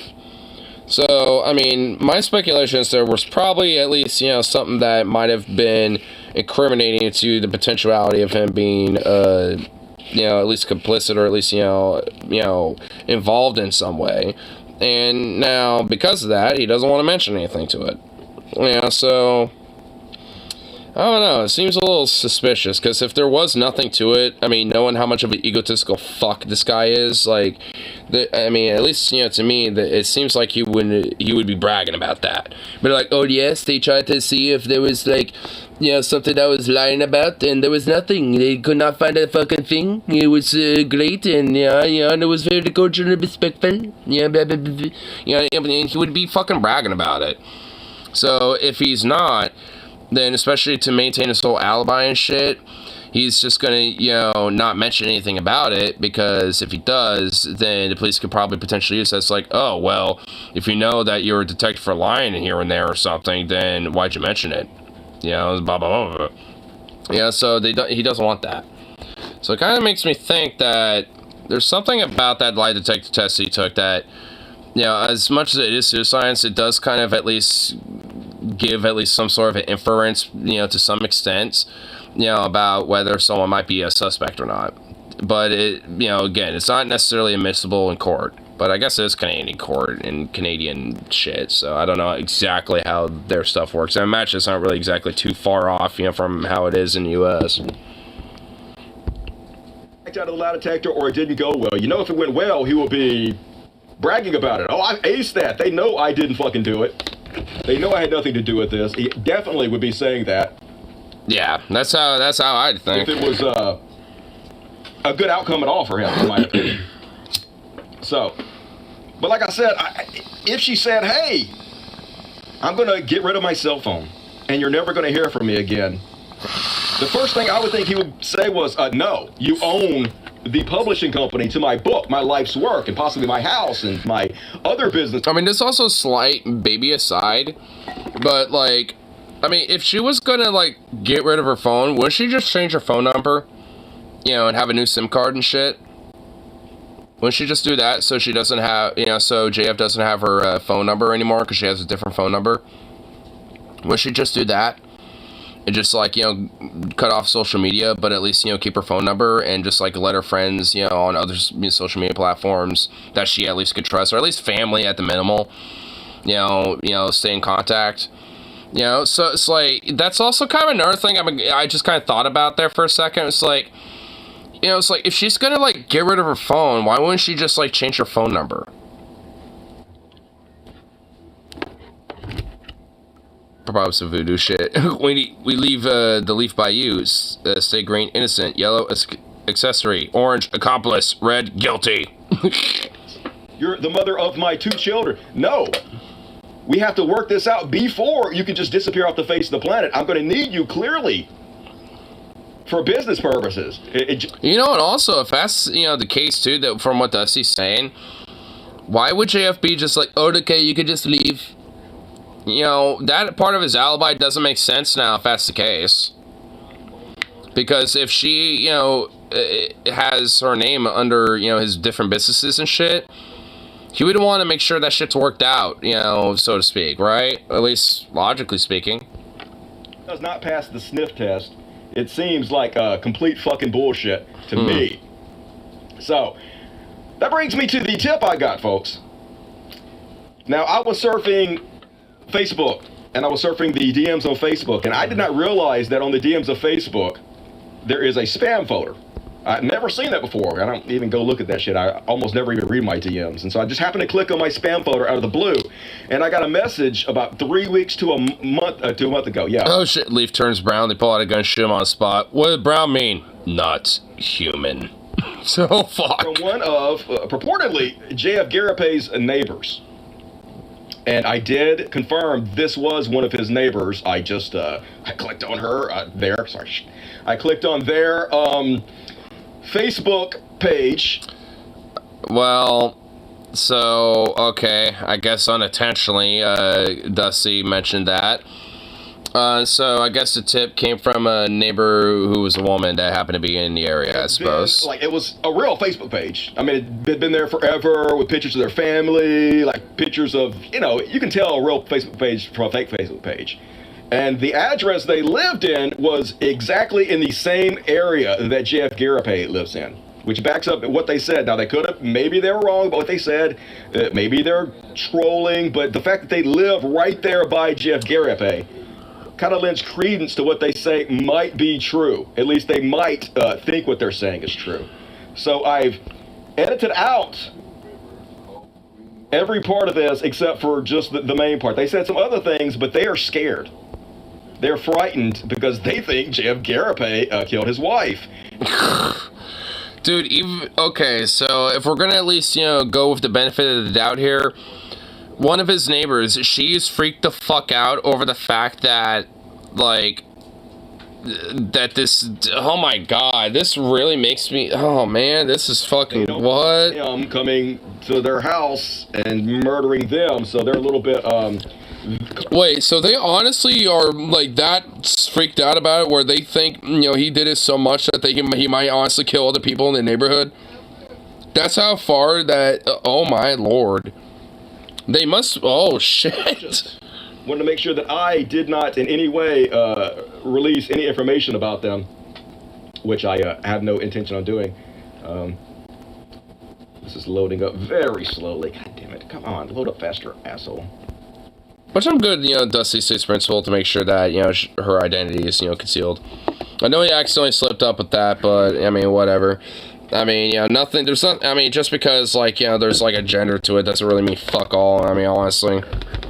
Okay, there we go. This is a pronoun. So this is the message that was sent to me on Facebook. Like I said, it was a longer message, but this is the crux of what was sent to me.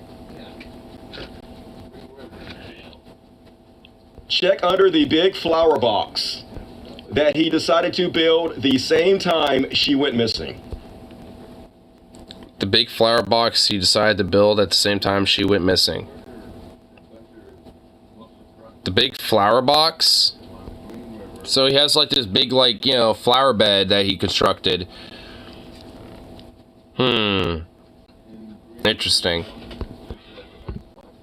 Now, I assumed that this person saw him build this flower box, and she mentioned that there were other people, not just her, other people that witnessed this. Other people in the neighborhood, too. And it seems very strange that he would be, just all of a sudden, as soon as his wife goes missing, building a flower box out there, right? Very, very incriminating, in my opinion. Like, once I hope that they have cameras on this place. I hope that they've told the cops about this. And if you guys know anybody who would take this seriously, they haven't responded to me about the cops. I sent them a message about it.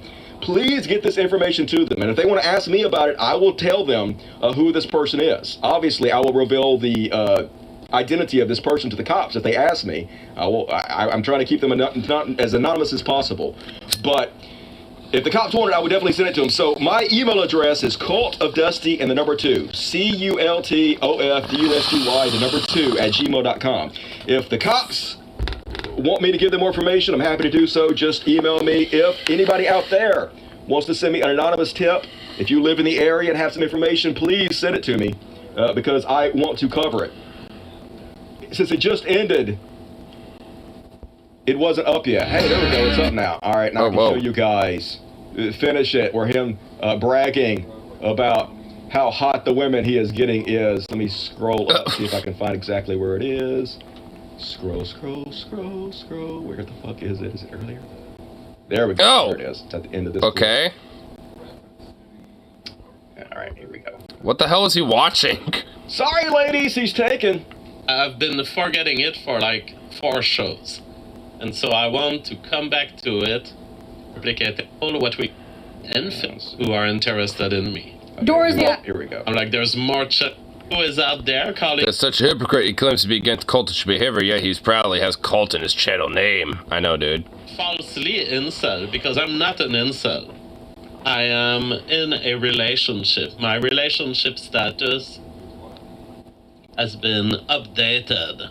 I am currently in a relationship. People were soliciting sperm from me yesterday. Oh my god, dude, the way he describes sex is so fucking creepy.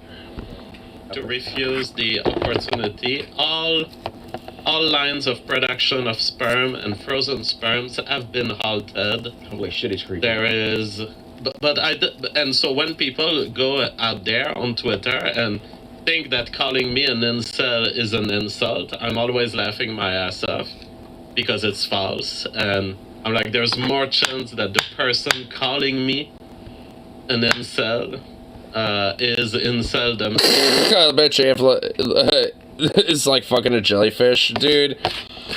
I mean, I bet he would be like honestly, like I bet he would fuck a jellyfish if he was desperate enough. Like honestly. I mean, this dude is just like got like the most.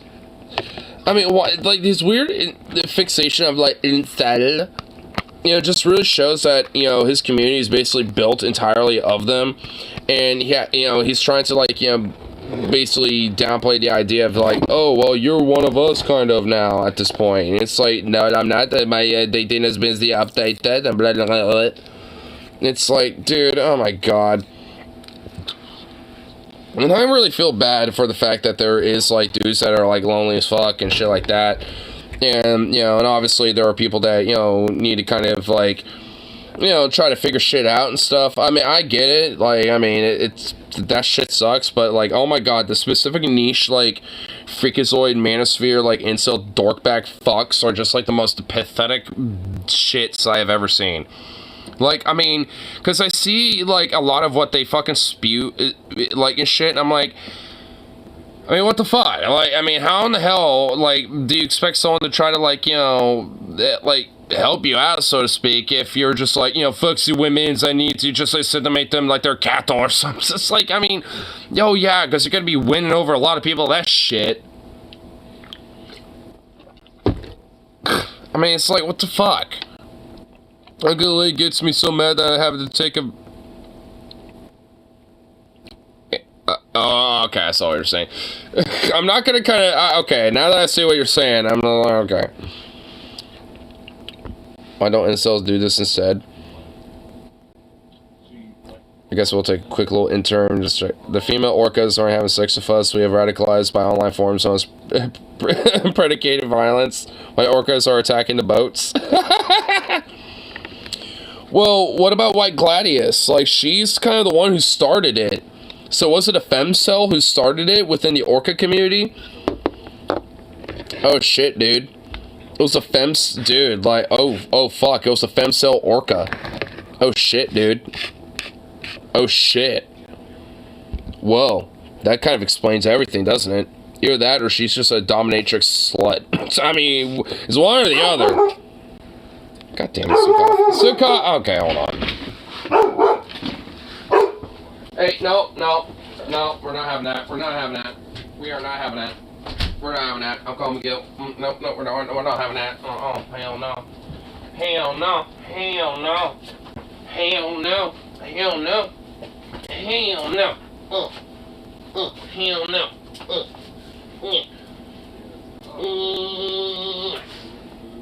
Oh, freak.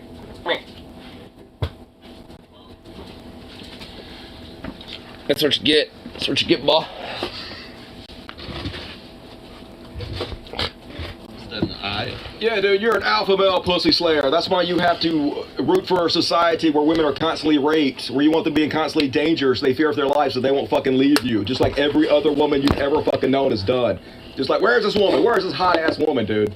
Because... Which also is kind of implicitly saying to people who are like, so desperate for sex, it's like, hey, if you have this rape of a woman to make them terrified to have a partner, then, you know, that is on the women. It is okay if you have to do it because you just regard the examination. Like, that's essentially what the fuck he's saying, if you think about it. I mean, it's like, if you want to kind of like, you know, connect the dots a little bit from what he was saying from like that earlier in the very beginning, that's essentially is kind of what he's implying. Of a constantly rolling set of Which, how in the fuck does that even work logically? Like, if a woman gets raped, like, she's literally going to be traumatized, for one, and for two, is going to be more scared and less likely to want to try to date a dude because, well, she was raped. So, like, honestly, that makes it less likely that she wants to go out and find a partner, potentially, because of that fucking trauma and It's like, yeah, because, you know, that trauma totally fucking helps, you know, trying to, you know, maintain a long-term relationship, you know, yeah, 100%. Give me a fucking break, dude. The 39-year-old woman who wanted to move in and be inseminated by you. Didn't you know what she looked like from another country? I don't care. I just want to inseminate you immediately. Hurry up, dude. You ain't got that fucking many options. Pretending. Achieving the girl. If anything, you're about to get disseminated. Status of JF. Give it time. And in fact, at this point, I get to pick the fucking beautiful woman. At this point, it's pretty insane. I didn't know that I would have sex with women that are so beautiful in my life. I have achieved the peak of my life because I thought I had fucked the most beautiful woman I would ever fuck. But no, I was wrong. It keeps going up. Keeps going up, y'all. Papa JF value keeps going up. Uber value can't get a higher value than Papa JF. JF area pay. Don't you women want to break you off a piece of that?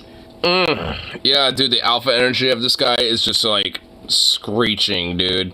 It's just like, you know, lighting up like a neutron star, bro. Too sexy right now. So, alright, let's see what you guys have to say in the chats before we get out of here. Poor delusional man. I know he's so fucking sad. What is wrong with this goddamn guy? Probably had someone help him or hired a hitman. I don't think he had anybody. If he did it, kill her. But he could come up with some kind of excuse to get somebody to help him drive her phone a couple hours away. Like, turn it off, drive a couple hours away, turn it back on, and send him certain messages that he said, and then turn it off and throw it away, and then it would never be seen again, or bury it, or whatever. And it'll be gone for fucking ever. So this is very easy to fake.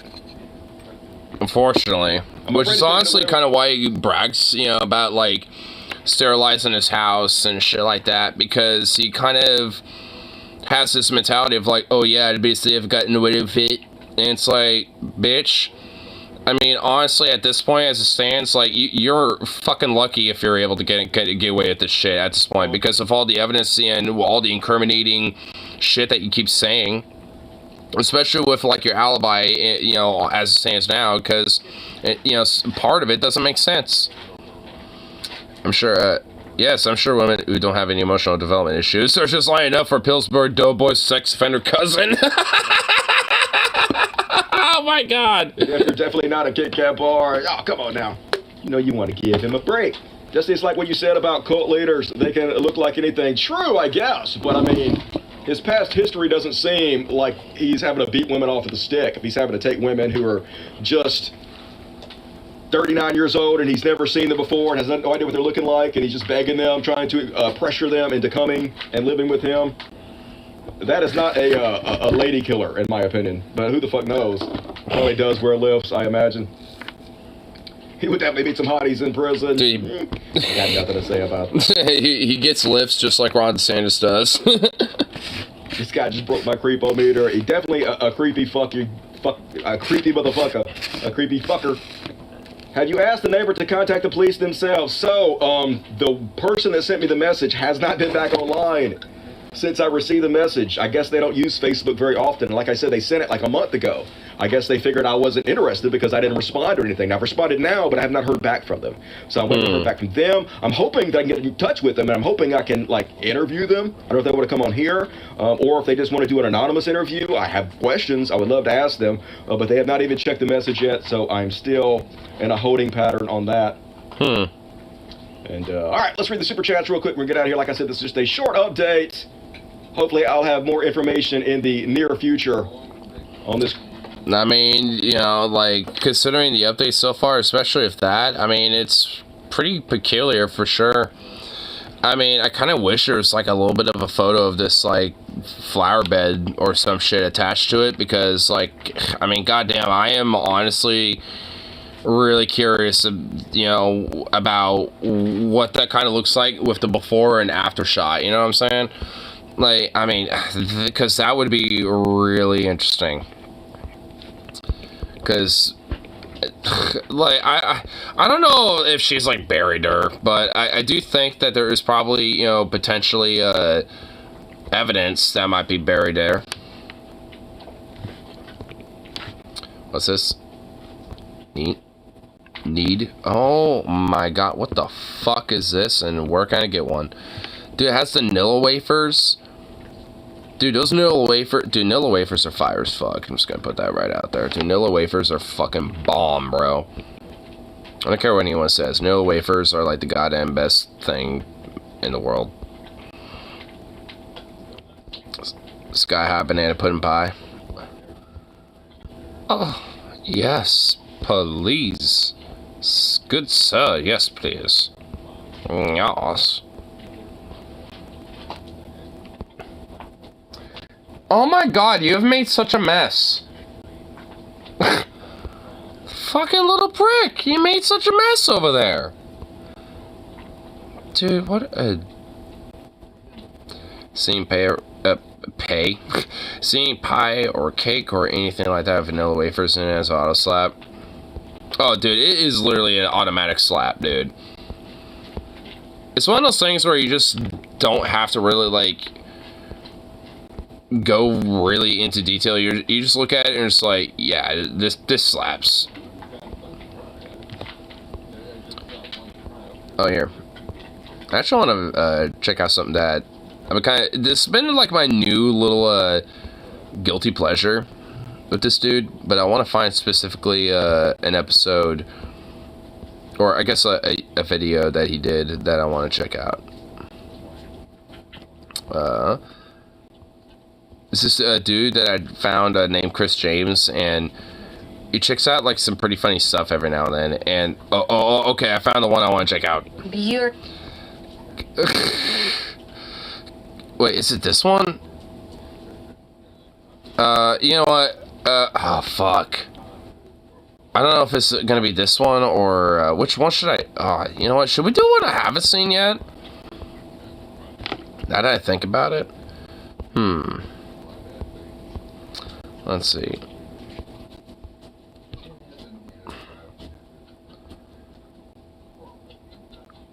Oh, you know what? I think I'm... Okay.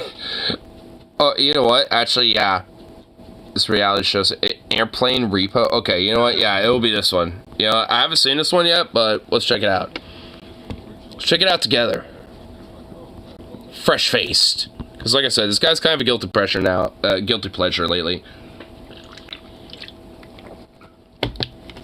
So it could be like, hey, you want some lemon pie? Nah, I'm not really feeling lemon. There's no wafers on it. You turn back and you see you're already eating 2 slices. It's like, dude, that's basically how I'd feel. If there's some vanilla wafers on a fucking pie, coconut cream, lemon pie, a key lime, fucking pumpkin, it doesn't matter what it is. Like, I mean, you're gonna see me just eat the fuck out of that shit. Oh shit, oh goddamn, we got the shit boys going yeet yeet and yeet hawing over here, oh shit, oh damn. It's no secret that all reality TV is fake to some degree. Some more than others. For example, there are some shows that are for the most part real but have a little bit of Okay, hold on, he's got a band shirt on, what is this? Oh wait, no, it's not a band shirt, but it looks cool. Influence, like Wife Swap, where pretty much everything that the wives are reading off of were just typed up by the guys upstairs. And then on the other side you have shows like MTV's Parental Control, which is probably the furthest from reality you can get. First of all... Okay, I might want to look at that after this. Did you ever have a classic vanilla wafer banana slice sandwiches growing up? That was basically the equivalent of, like, luxury rich people shit, honestly, not gonna lie, because that was how rare it was. But yes, I've had those occasionally. And you know what, now that I'm thinking about it, when I get paid tomorrow, I'm probably gonna make some of those, honestly. Like, now that you just mentioned it, with honey wheat bread, oh, okay, yep. A little bit with cream, some banana, okay, yep. Remind me tomorrow, because that's what's happening. That's what the fuck is going on tomorrow. You know, you got to remind me on that shit, because honestly, if my stoner brain, I might forget. Because I might just, like, you know, stoner brain my way into some other delicious food, but I gotta make sure that is fucking reminded in my brain, because I'm just gonna, like, have orgasmic bliss. Speaking of orgasmic bliss, by the way, I've tried a Baconator for the first time. And the boys on DFAT Fried, TJ, Paul, and Scott, like, their assessment of the Baconator is absolutely correct. I just had that Baconator just the way it was. I didn't change anything about it. I just want a Baconator. And the clutch came in, and it was a double Baconator. Like, I didn't even order that, but that's how it came. And I was like, you know, fuck yeah. I took that first bite, and I was like, oh, I literally verbally said, fuck. I was like, fuck. And I just took that second bite, and I was like, damn, bro. Like, and I just mentioned, it's like, yo, those boys on DFAT Fried, they were correct about that Baconator. Because, goddamn, this shit is literally the most fire fucking fast food I've had. Like, I mean, and honestly, like, the rest of the boys were convinced of it. Like, they were just like, you know what, yeah. This shit actually does slap. Wendy's, you know, we will not make fun of you again. And I never really made fun of them. I honestly thought they were pretty legit since my memory of them. And after having them after all this time, yeah, that still stands.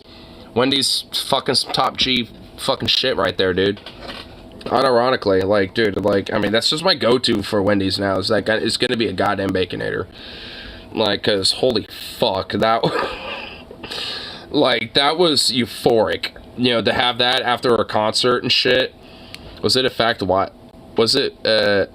wild, as Peyton said? Yeah, it was. In fact, I think it was Peyton that was the first. I think Peyton's the origin of it, wasn't it? Like, Peyton mentioned that he had, like, a Baconator, and it was awesome, and, you know what, Paul's like, you know what, fuck it, I'm gonna have one. And he was the first one to do it, and it's like, you know what, you know, it's the first time where I, you know, decided to get something off Peyton's suggestion. It was great. While he was, like, mouth full, just like, and then I think, like, TJ got one, and it's been a meme since. I think Peyton's the origin of the meme, now that you remind me. You know what, respect to Peyton. You know, he's the root of this. He's the root. He's the manifestation. He's the seed that was planted for the Baconator. And honestly, like, respect to it, dude. You know, respect to Peyton on that shit. Do you think it could work if it was chicken instead? You know what? Potentially. Yeah, potentially. A chicken Baconator? Oh, you know what? Yeah, probably. I mean, I will admit, I mean, probably for some people's palate, maybe wouldn't be as good, but for me, that shit would be fucking breaded. Oh, breaded. Like, I mean, grilled would be good, but that's if I decide, oh, I want to be healthy. But, dude, if we're gonna go, like, the flavor route, breaded. I mean, if we're gonna go flavor route, I mean, it's gotta be breaded, son. Okay? I mean, that's how we're doing that shit. I mean, if we're gonna have, like, a chicken baconator, that bitch better be breaded. It better be a breaded fried chicken, greasy galore, juiciness of scrumptious, okay? Like, I mean, that's what it better be. I mean, because that's essentially is what that baconator was. Like, the bacon, the aioli, the everything, like, everything there was just like a greasy, delicious ball of euphoric awesomeness. I mean, it was just great, dude. For fast food, honestly, like, I was genuinely impressed. It hit me like an anvil when I ate all of it. Once I finally got all of it down my gullet, and I was like, fuck, dude. Like, it hit me like an anvil. Like, I felt like I was unironically, genuinely, like, 20 pounds heavier. Like a little miniature anvil just hit my gut. And you know what? I was proud of it. I felt like the fattest fuck in a long time spiritually, and it was great. Like, because spiritually, I am a fat bastard. And honestly, that was the most proudest moment, my spiritual fat side of me, you know, just fucking felt proud. I need to do that again pretty soon. And you know what? That's definitely going to happen because I'm going to Seattle next Monday. This coming Monday, like, I'm going to go to Seattle to see Royal Blood. So, I mean, there isn't exactly, it's pretty much going to be the same routine. I know what I'm going to have. It's going to be a motherfucking baconator. On my way back after seeing Royal Blood, that's what I'm doing. You know, I'm going to have that euphoric bliss here pretty soon, you know. It's going to be a luxury treat to me. I'm not going to, like, you know, oversaturate the baconator. That's one thing that Paul warned about. It's like, you can't have it all the time. You have to have it for special occasions. So that's what I'm saving it for. And honestly, you know what? Like, I bet it's going to taste just as euphoric as the last time if I, you know, keep it like that.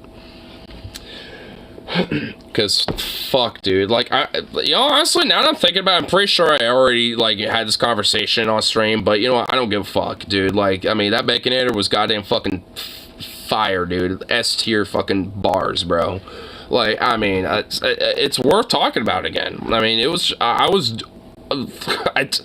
something that I didn't think I would remember so distinctively, but it was that good. Like, it was honestly that good. So, yeah, fuck you, it's worth talking about. Anyway. Fernando is gross. He likes to lick my daughter like... Whoa, okay, what? Okay, we're back in this, and okay, what's going on again? Lollipop. And then roughly a billion shows in between. But if we're talking about mostly fake reality... Well, that happened. Holy okay. These shows, nothing beats a good repo show. Out of the handful of ones that I've seen, they all have their own ways of going from 0 to 100 all the time. For example... Like you? A few months ago, we saw how a nice, peaceful chicken pickin' can turn upside down in a matter of seconds on Lizard Lake Towing. So today I wanted to take a look at a different show of the same variety that was actually suggested on the subreddit. r/Chris James. That show in question is Airplane Repo. There are so many things I love about this show, aside from just the 0 to 100 antics and everything being made out to be a world-ending threat. Pretty much every episode, someone is getting arrested, and not even just the people getting their stuff repossessed, like the main characters of the show getting arrested. Of course, what? Because I picked out a couple episodes that I thought would be just a blast to watch. I chose this first one because the premise is... Wait!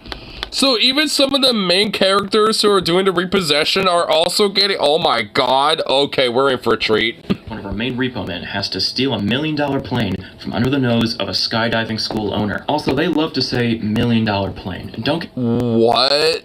Get me wrong, $1 million is a lot, I think. But when you're talking... Okay. Alright, I already see a funny little thing. They're trying to amp it up by saying $1 million, but realistically, like, a lot of planes are... funny enough, at least if you're like some private owner, are not that expensive in airplane private ownership circumstances. Like for us, like it's luxury shit. But if you're, you know, got the money and the wealth, you know, to where you potentially, you know, could be a pilot, you know, then like realistically, like, I mean, like, if you were getting something like a Piper Cub, like, that could range between, like, the 10K range to, like, the 50K range, depending on the model and shit like that. And there's also, like, you know, Cessnas, which can range, you know, from probably, like, you know, the 25 to, like, you know, 75K, you know, or maybe even 100K, depending on the models and stuff like it all depends on the plane, model, make, and blah, blah, blah. Like, I mean, there's a whole market for it. It's like, I mean, it's like cars in a way. I mean, so, depending on what you got going on, like, I mean, they could range in price. I mean, and honestly, some planes can generally be a little bit more cheaper than others. And yeah, there are definitely some planes that are worth millions of bucks, or at least like $1 million and some change. Planes often are pretty expensive. It's like, and also I've actually unironically have seen, like, you know, plane parts and actual, like, you know, chassis and things like that for planes, you know, with like some of the plane, you know, like where all it's missing is basically the engines and shit like that. Or like an engine or whatever the fuck, like, you know, it might be missing like one or two things. And I've seen, because my friend Harley will send me like planes that are literally unironically on sale on the Facebook Marketplace that are worth a few $1,000s. Like, sometimes they'll range from like $1,000, and sometimes they'll range from like $10,000 if it's actually fucking flyable. And it's like, what? It's like, holy shit. It's like, okay. So if I got a pilot's license, I unironically could buy a plane and, you know, like, you know, my friend Harley, you know, working on his cars, I could work on a plane and fucking fly that bitch. It's like, okay. Met someone like that and they try to stick their hands in chip, I'm gonna end up in jail. Wait, hold on. If you have naming streams after what we talked about stream, it'll be like no wipers, walking cats. Wait, oh, oops. True crime, banana cream pies, baconators, and more. Dude, what if she didn't wash her hands? Didn't wash her hands? I don't give a fuck. It was like 1:30 in the morning. They were about to close. Like, you know what? Whatever she did to that baconator was euphoric bliss, so I don't even care. If I messed up. And honestly, I'm not sick, so evidently all was Gucci. And they try to put their hands in chip. I'm going to say, well, I mean, yeah, like if I'm at a party or something like that, yeah, I mean, that makes sense, but the lady who doesn't wipe. Oh, the lady who don't wipe? Oh, that bitch? Oh, well, yeah, I mean, yeah, like, I mean, if it was like someone like her, oh, hell no, fuck that shit. Fuck that. No, there'll be some hell to pay. I would most certainly be in prison. They were doing a repo on a Toyota RAV4, and they're like, this thing, 20,000, upwards of 30,000, with options. Yeah, it's a Toyota RAV4, that'll happen. But the part of this that I'm really interested in is how he plans to acquire this plane. Today, Mike's going undercover. His mission, steal this $1 million aircraft from under the nose of the owner of a skydive school. Okay, if this is the plane, this is not worth $1 million. This is probably at maximum, you know, like maybe $500,000. You know, maybe like, you know, honestly $350,000. It's a twin-engine turboprop. Like, I mean, it's gonna be it's definitely gonna be on the more expensive end, but it's not gonna be $1 million fucking dollars, bro. That's ridiculous. Do you think Sony would like her? Yeah, honestly, kind of. Maybe. He's 5 months late on his payments. So yeah, he's just gonna go undercover in this skydive. Which I love how the show also says he's going to openly steal this. And also, I like how, you know, the dude was 5 payments late on it. Which, I mean, if that's the case, you would think there would be able to be, like, you know, something to be worked out. Class. Skydive with the class, break off from the group, land in the airfield, and take the plane. Probably 700 different ways he could do this much quicker and easier, but for the sake of this video, I'm glad he's doing it this way. But don't you hate it when you drop your phone with... Oh, you're doing a fucking... I knew the sponsor was going to come up. Alright, let's get out of that sponsorship. There we go. You got the 2 runways like that. Fuel docks are right there. You got a row of hangars here and a row of hangars up there. So while this already sounds like a pretty intricate plan, we really see how complicated it is when he draws it out in the fucking dirt, and we can't really tell what's going on, so then I'll just land right... Yeah, he's just like drawing a map of the airport in the dirt. It's like, yeah, where's the plane gonna be? You're not really mentioning that, you fucking goober. Yeah, I can't really tell what's going on. This looks kind of like a just for you map. And I love how he's breaking the class, like on his own, just off to the side, whispering. Okay, so if I hit this spot and land here, we'll be all good to go. Alright, and that was the safety demonstration, so any questions or... what the hell is he... Mike, Get out of the fucking dirt. This is important shit. Jump. I'll ask before they get done searching around over here. In other words, this ridiculously dangerous stunt should not be attempted even by the most professional professionals. So this... And yet we're gonna be doing it for a TV show. Yo, let's fucking go. I'm so glad we clicked this. We're gonna have fun. Seems like it's gonna go pretty smoothly. Well, as smooth as a plan like this could go. Until, of course, it doesn't. Because the instructor, who I thought was Doug DeMuro for sure, pulls Mike aside to ask if he wants to help out in the demonstration up in the air. Some kind of group stunt with all of them, which, as you can imagine, would throw a wrench in Mike's plan. You cool with being a bass in this big star? Yeah, that'd be fun. And then he just agrees, but what was he supposed to say? No thank you, I'll pass, I'd rather not? Yeah, actually, that's exactly what he should have said. I think... Yeah, he probably should have said that. It's like, I mean, it seems kind of cool, but I'm not really as experienced as everybody else. You know, I'm only recently getting into it, so I think other people will be better for that.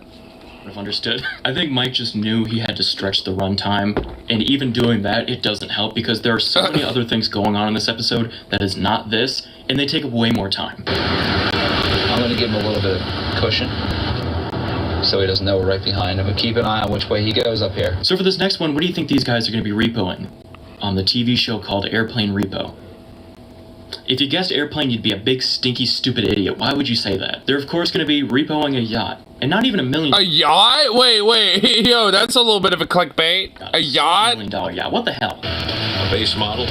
You know, why can't it be doing this? Okay, you know what? Honestly, if there was a TV show about, like, repoing, like, rich billionaire cocksucker's yacht, like, I'd be down for it.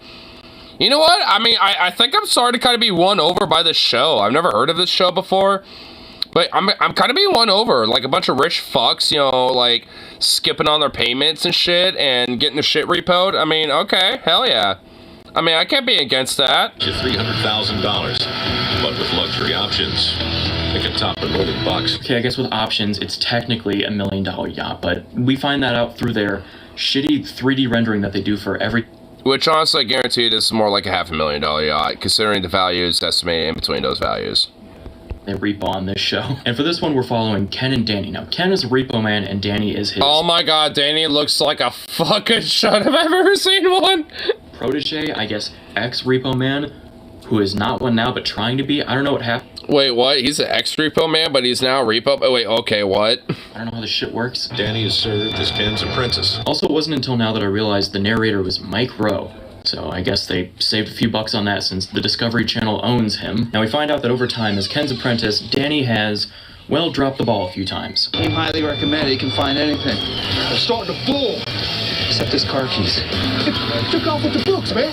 You gotta be kidding me. So for this one, he really needs to prove himself, and so far it's not looking great because he can't keep his eye on the goddamn prize. That's about 07, 550 horsepower. Oh my god, dude, his fucking cheeks, jawline, and chin strap, goatee, beard, fucking comp.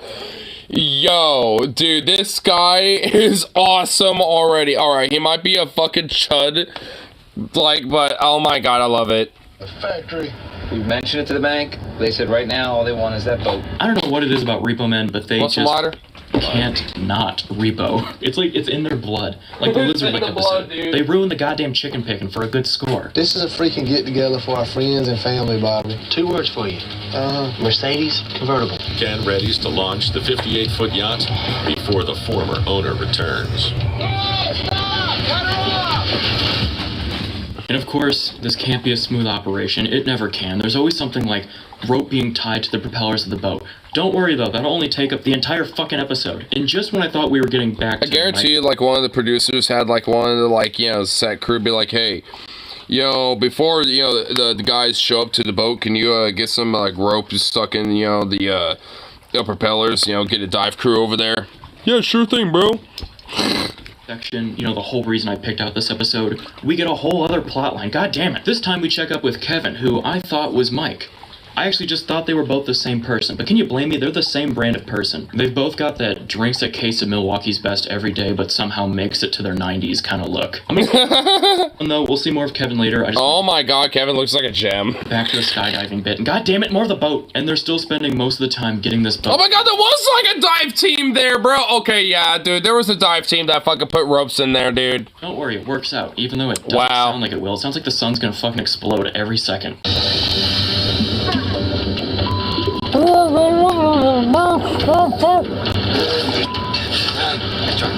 Now, the whole time Danny's been trailing the owner of the boat, thinking that he's going to go back to the boatyard and catch him in the act, when he's actually going to the country club. But this is actually a good thing, because it gives Danny the opportunity to prove himself and steal this car on top of the boat. Sorry, not steal, fucking reboat. Wait, so this guy, like, you know, hit... Oh, okay, oh my... Dude, this is like Grand Theft Auto, the show. Oh my god, I almost love it. I'm getting to the... Okay, what? Okay, what is this? This show is a... What? Before that, we finally check back in with Mike on the skydiving heist, thank god. The only way to make it... I'm kind of in shock, honestly, with, like...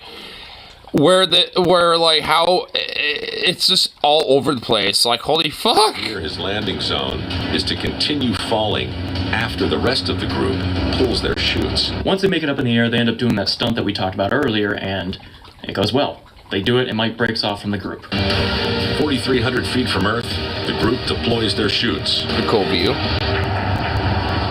But Mike has plans of his own. So far, so good with Mike, but I know what you're thinking. What the hell is going on with Danny and that Ferrari? And don't worry, they cut right back to it, after only 3 minutes of this. Now, Danny's plan to sneak into this country club and steal a Ferrari from the valet should go pretty easy, as you would imagine, given that he blends right into a country club. Dude, oh my god, dude, the shoulders on... Okay, hold on.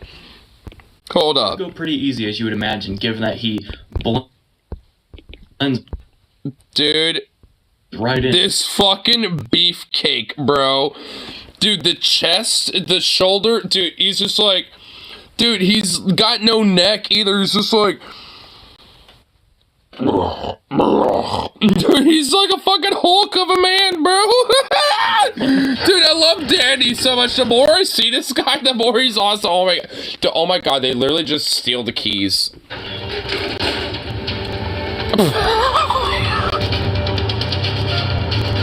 Bye-bye. Now, while this plan did end up going quite smoothly, you've got to admit, what a terrible fucking valet. He shouldn't have been able to do this. He's just like, see ya. Bye-bye. Oh, about 140 miles an hour. 140 miles per hour. Oh my god, dude, this is literally just Grand Theft Auto, the show. Oh my god, dude, this guy's literally just committing crimes on TV, bro! Oh my god! This is awesome! What's the rush? It's not like the guy's trailing you. You took his fucking car. This repo job didn't go quite as planned after Danny wrapped the Ferrari around a telephone pole going 140 miles an hour. 2 minutes and 20 Okay.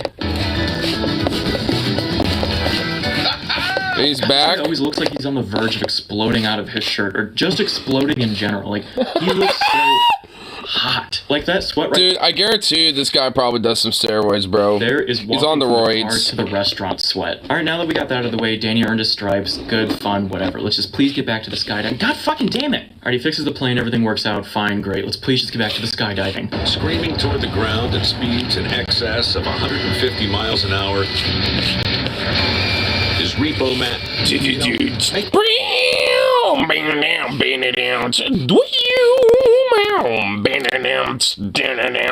like, what is this fucking music, dude? Superhero, Mike Kennedy. Okay, alright, he's just skydiving. Let's calm down. Mike deploys his chute about a second too late at a dangerously low altitude of 1,900 feet. 1,900 feet? Jesus Christ, he's gonna... 1,900 feet? That's... I mean, for a parachute drop, that's not really... Like, dude, like, the fucking United States Airborne divisions, you know, drop lower than that. Like, what the fuck? Like, it's not that dangerously low. His legs in half when he hits the ground. Guys, feel we're exposed here. They should have no problem sneaking in, especially because their jumpsuits are the brightest colors on the planet. That's $7,000 for skydiving here. I'm not leaving that behind. And they'll probably, like, charge... Yeah, because if you do, that's gonna be evidence against you. Since it's, you know, not your property. There we go. But wait, if the cameraman was in the plane and now he's on the ground, I don't give a shit. Mike hit pay dirt with a whopping $35,000 payday. It was multiple cameramen. See, that wasn't so hard to follow, just 7 different plot lines. So I wanted to cover this next episode, and this one has a lot more of Kevin, who is not Mike, because he's a different person named Kevin. I mean, he's got the mustache on him. Oh shit, our boy Kevin getting arrested. This episode, well, it starts off a bit chaotic. I think we're gonna need some context. 3 hours of context specifically. Nice. Registered 1 right 230 for 55 Yankee. Is airplane recovery expert Kevin Lacey. I feel like Kevin, more so than Mike, fits that build I mentioned earlier about drinking a case of beer and making it to your 90s. I just know that he's got that skinny, tan old man strength. Like, he could snap me in half, no problem. Dude, he really does have, like, this, like, yeehaw, yeet, fucking, like, cowboy look to him, dude. Like, get a little 10-galloner hat on him, and he would just fucking, like, fit perfectly to be, like, a little wannabe cowboy, dude. Hey, where's the audio for it? What the fuck? Hey, wait. Hey, wait. What the... What? Hey. Okay, hold on. Bitch. I'm just gonna shake you. I'm gonna shake you until you work. There we go.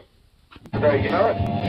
Falcon 20, are you supplied? Look, I know it's super common for people to refer to their possessions or vehicles, like, as females, but I feel like when Kevin does it, it's a bit more than that. It feels like a he fucks that plane kind of level. Oh god, wait, what? Wait, hold on, we gotta hear it. Snap me in half, no problem. Look, I know it's super common for people to snap me in half, no problem. Get to go see old girlfriend today, you know it. Falcon 20, are you supplied? Look, I know it's super common for people to okay, I kinda saw what he was saying. It feels like a he fucks that plane kind of level.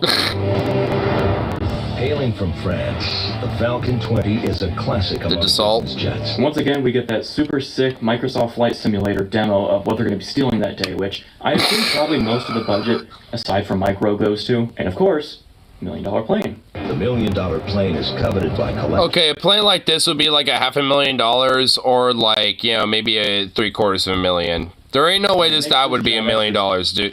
You know what? Hold on. You know what? Fuck it. We're going to look it up. The Dassault Falcon 20. Alright, we're gonna look it up. You know, fuck it. Fuck it, we're gonna do it. I wanna see how much this bitch is worth. What's the estimated value on that? How much? Because I guarantee you it's not $1 million. Dassault. Oops. Dassault. Oops. Nope. Falcon 20. There's 2000? No, not the 2000. Oh, okay. Okay. I guess there's a 2000 variant, but no, I don't want that. I want the 20.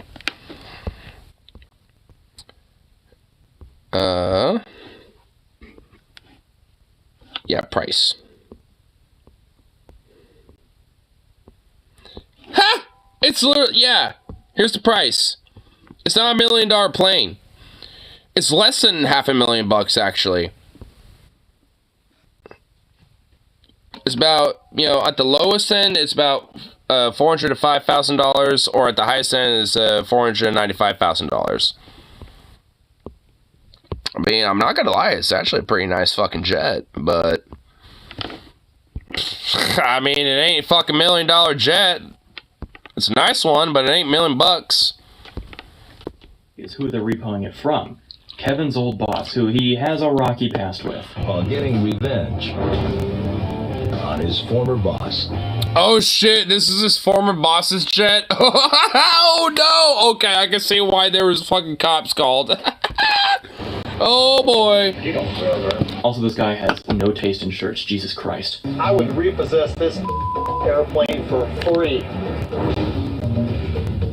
Kevin's accomplice, co-pilot Frank the Tank. Oh my god, we have another roided out sidekick. This time it's roided out, dude. I just can't keep up with all these people, and they have similar names too. Like Frank, Ken, Mike. You could interchange them and it all kind of still work. With Frank giving the all clear, Kevin bypasses security by flying himself into the airport. All right, boys, y'all ready for a rodeo? Kind of an oversight in security, I think. Like him a little bit. Bypass security by flying. You would think the fucking like the FAA would probably have some sort of record or some shit or something. I mean, you think the FAA would be kind of like, you know, at least a little bit of a security on that. We're like, oh shit. We built this tall fence and I didn't even think about planes. Can't wait for like 7 aviation experts to grill me in the comments for my lack of airport knowledge. So now we're gonna check in with Mike for a little bit, who is not Kevin. A fact I've always known. Now for this job, Mike's helping out another guy with a repo because apparently no one else will because Mike's just fucking crazy. Airplane repo specialist Mike Kennedy has been called into a job by a competitor. Now apparently the reason no one will help this guy is because on top of not making his payments, this guy's also trafficking endangered wildlife and oh my, dude, this show is like, you know, just like showing off all the crime, dude. Yeah, Mike looks like he can handle that. And then some. I have a lot of licenses that... I got a lot of licenses. I can handle exotic animals. I fly planes. I can legally do crime. It's like I got a contract with a reality TV show that allows me to do that. I mean, it's like, fuck, dude. I mean, there's all sorts of crazy random shit about this where it's like, bruh, like, what the fuck? Very many people have. In fact, when the state of Florida confiscates animals like that. Okay, Florida, okay, this makes sense. Alright, you know what, okay. That explains why this is like Grand Theft Auto the show. This takes place in Florida. Makes sense. It all makes sense now. This is why this shit is just like so chaotically absurd. That makes sense. It's all in Florida. There we go. They call me to come get them. Got a lot of licenses that other people don't have. Also, I'm not afraid to do stuff that requires me to have a license I don't have. When he's not repossessing planes. There we go. I got a good bite. Mike's I'm making liquor cocktails of snake venom. Rescuing exotic animals. Come on. There you go. In his backyard, you'll find an ark's worth of... He's just treating that goddamn crocodile or alligator like it's his fucking dog, dude. It's like, here you go, good boy. I mean, dude, I would not be fucking around with an alligator like that, personally. You know, but you do you, Florida man. Snakes. And big cats that Mike cares for. Holy shit, this guy's like Exodia the Forbidden One, but a Florida man. It's like a game thought, you've been shot before by a gun, and it's not the worst thing that's happened to you. Look at that, it made you open yourself. I call that an open invitation. Is there ever a hangar on this show that is locked? I've yet to see one. Let's see what's in there.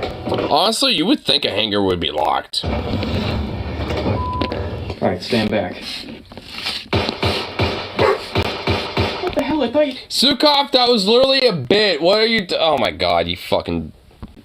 handle these things. Well, I'd say we did. You know, brother, this place is 11,000 acres is what I'm understood. Wow. And there's trails that I don't even think a Billy Goat. Bam, bam, bam, bam. We're doing a Billy Goat shooting. Cause we're in a trail out in the bayou in the Everglades of Florida. Man, like, what? Dude, this show is like the most, like, Florida chaotic shit I've... Okay, is there episodes of this on YouTube? Because... I want to watch one. I gotta watch one in its complete totality.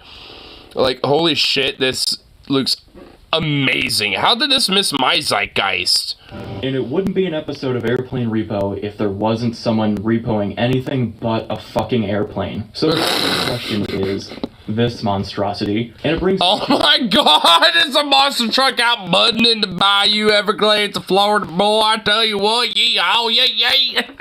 Oh my god, this is the most country yeehaw motherfucking show I've ever seen. Dude, this is awesome. Dude, you know what? I am in love. Okay, you know what? Is there...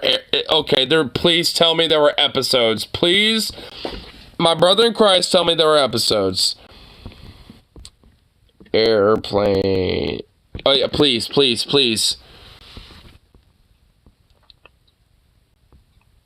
I guess not. Oh, wait.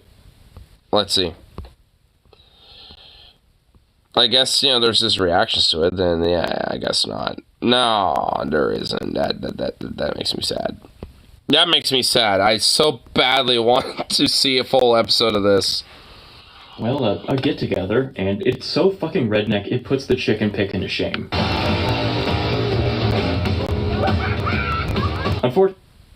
Just a POV of, like, QAnon or Trump supporter, neo-Confederates just enjoying a good time, mud, and going yee haw. It's be a little harder for them to blend in here because they have a Discovery Channel camera crew with them, not a True TV one. That would probably help them fit in a lot better. You know, there's probably already 2 other True TV shows being filmed there right now. Watch this guy, everybody's pulling out there. This mega truck of mud-bogging dreams is a highly modified Ford F-150. It's hilarious they even bothered making a 3D model of this thing. So as the guys figure out how they're gonna steal this truck, we check back in with Kevin and his boss's plane. Now I just caught this, but seeing that cameraman off to the side kind of makes me want to retract what I said before. Oh my god, dude. Oh shit, that's one of the cameramen? Dude, holy fuck. Dude, that looks like a short-haired version of Danny Trejo, honestly. Like, oh fuck, dude. Oh my god. Dude, this show is so... Dude, this is so awesome.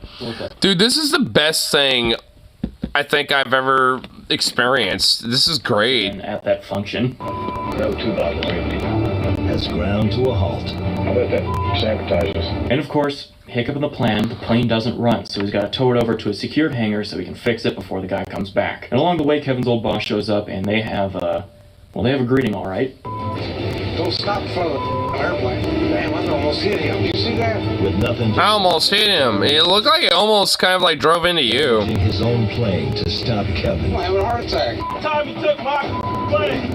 You owe me money. Oh shit! I got news for you. Now things really... I got news for you, fucking son of a bitch! Oh fuck, yo! Don't worry though, we're cutting back to the... not airplane repo. On airplane repo.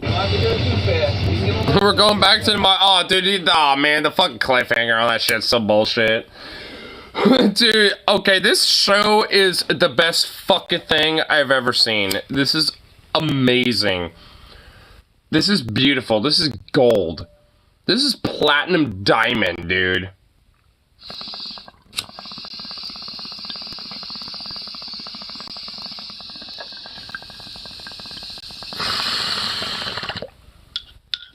Inject this in my veins.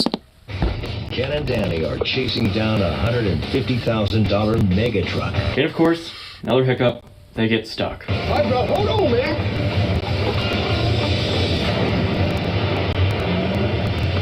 But their own truck isn't up to the task. Don't worry though, after some time of being stuck, they stop being stuck. Thank God. Well done. And he had the fucking windows down when that mud just like flung. Oh my god, it ain't true mud unless it get mud on you. Back with Mike, we get probably the most action we've seen this episode from behind a fence with Mike 100 feet away. Oh, good deal. Fish and Wildlife got their bad guy and I got my plane. Sorry, I spoke too soon. Mike actually does end up getting some action because they decided the best thing they can do right now is to send Mike in undercover on a sting operation to foil this illegal endangered wildlife trade. The show is called Airplane Repo, just in case you understandably forgot. This can't be an official request and I hate them hands. Well, why don't you let me make the drop then? Mike agrees to deliver the cargo and complete the sting operation. What the narrator is about to say, I feel like kind of sums up the show pretty well in just one sentence. Repo man Mike Kennedy is flying a repossessed $2 million Cessna Caravan loaded with poisonous snakes. I hope my buddy's got his agents in position. This guy takes one look at the cockpit, this whole thing is blown. Are you telling me this guy's not used to seeing Discovery camera crews every time he does an illegal animal trade? Like, I mean, if there's like camera crews all over the place, like, yeah, I mean, you would think they're fucked, bro. I mean, what? Dude, this show, bro. Wait, is that Bobby from Lizard Lake Towing?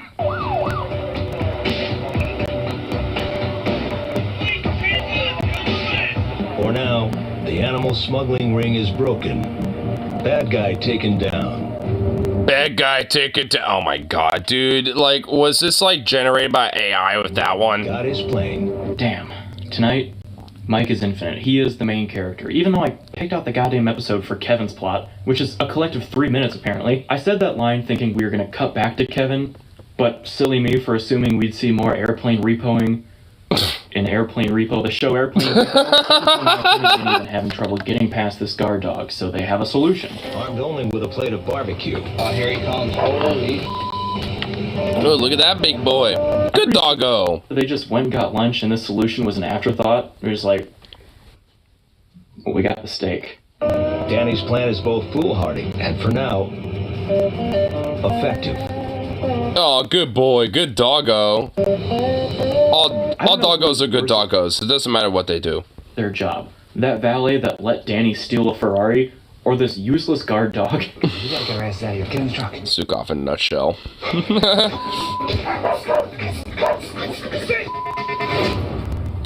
Oh shit. Danny the Bull has returned. Aw, dude, that dog don't give a fuck. He just wants love and attention. All doggos are good doggos. That is a good doggo. I don't give a fuck. Oh, Zukov, what? Are you jealous? Hey, fuck you. Hey, Zukov, get okay. You're a good doggo too. All right, you deserve a treat for this one. Get over here. In fact, I got a pork bun for you. Here, you want a pork bun? Those are not pork buns. Where are the pork buns? Oh, they're over here. These are the pork buns. Yes, yes. Oh, yeah, yeah, look at you. Yes, you is indeed a good boy. That's a pork bun for you. As soon as I can figure out how to open this fucking thing. Because, oh my god, you can just see that cute little doggo. Look, that is a good doggo. Okay, that doggo looks like it's kind of partially blind, like, oh shit. Doggo look a little like an ultra chore, but still, all doggos are good doggos, and this doggo is a good doggo. Hold on. Urgh. Fuck this goddamn saran wrap on this fucking pork bun. On this little humbug, bro. Fuck this shit. Alright, bub. Here you go. Here you want. Hold on, I'm gonna take a little bit out. That's my tax. Here you go. Come on. Come on. Of course you're the one.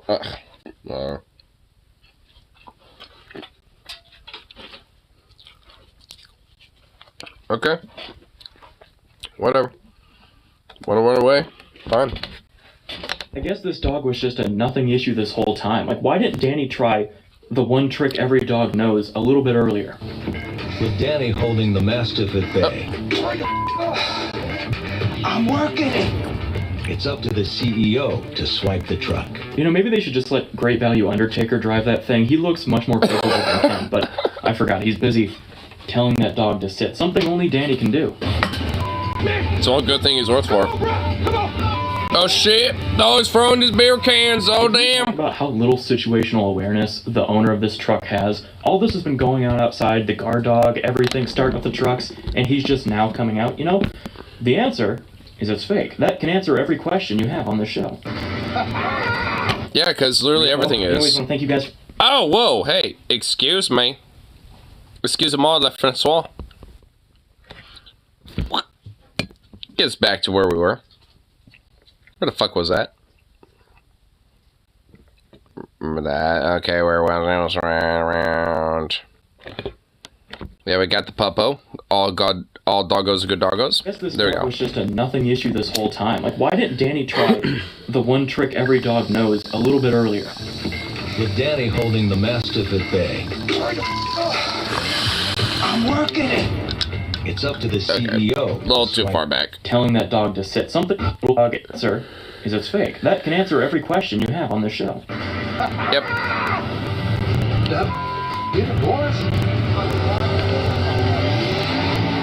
Skydive on the motor on your back, that's a new concept. I've always liked intensity. I like anything fast. Oh shit, it's paragliding. Oh shit.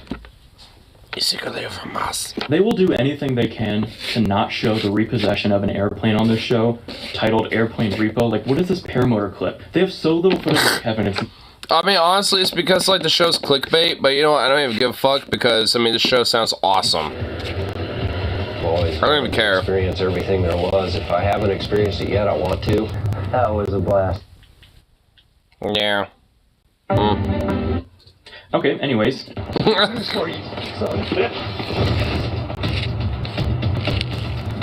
Yeah, 911. I've got 2 used car salesmen beating the shit out of each other on this airstrip. Just get here as quick as possible. Oh shit, they're all bloodied up. Oh fuck. Give me your hand. Damn it, I gave it to you. What's going on? What's going on? I'm repossessing an airplane. Okay. You want to tell us what's going on here? I'm repossessing an airplane. Yeah, it looks like it. So Kevin. Yeah, it looks like it. Looks like, you know, you're a used car salesman, cowboy, haul, you know, some bitch trying to beat the fuck out of some other used car salesman. Shows the officers everything's all good. He's legit. His boss is charged with assault because, yeah, Kevin's face fucking shows it. I mean, yeah, his boss is the one who fucking assaulted him first, to be fair. This is bleeding just as much as you'd imagine an old man on blood thinner's face would bleed. Thanks for your help. All right, see ya. Come on back to the car. For his arrangement with Fish and Wildlife. Last thing I need is more mouths to feed, but what the hell? A dozen more snakes will shack up at Mike's house. Where's my good deed for the day? I don't know the logistics of really anything being done on this show at all, but them just letting Mike take those animals home with him doesn't sound correct to me. It really doesn't. I mean, it honestly kind of sounds like he's going to do some weird things to him. After a split with the other repo agent, Mike... I mean, he's Florida man after all. $100,000 payday. So it looks like a happy ending for the guys. We've got 2 airplanes repoed, a monster truck repoed, an illegal endangered animal crime ring taken down, all on airplane repo. Thank you guys for watching. If you did enjoy, leave a like rating, comment, share with your friend. And I definitely certainly liked it. And obviously I was sharing because I was reacting. And honestly, I mean, you know what? I gotta fucking, you know, watch the show a little more, dude. I gotta see some more episodes of that shit because holy fuck, that shit looks like a banger.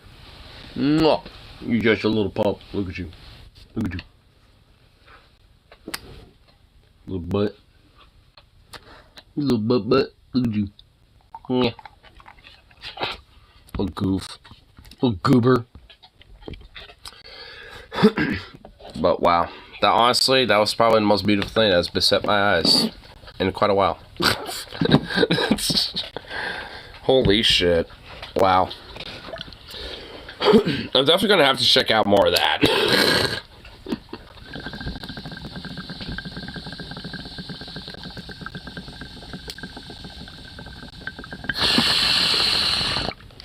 Too bad I can't rent it. I don't necessarily want to buy it, but I'll figure out where I can watch it.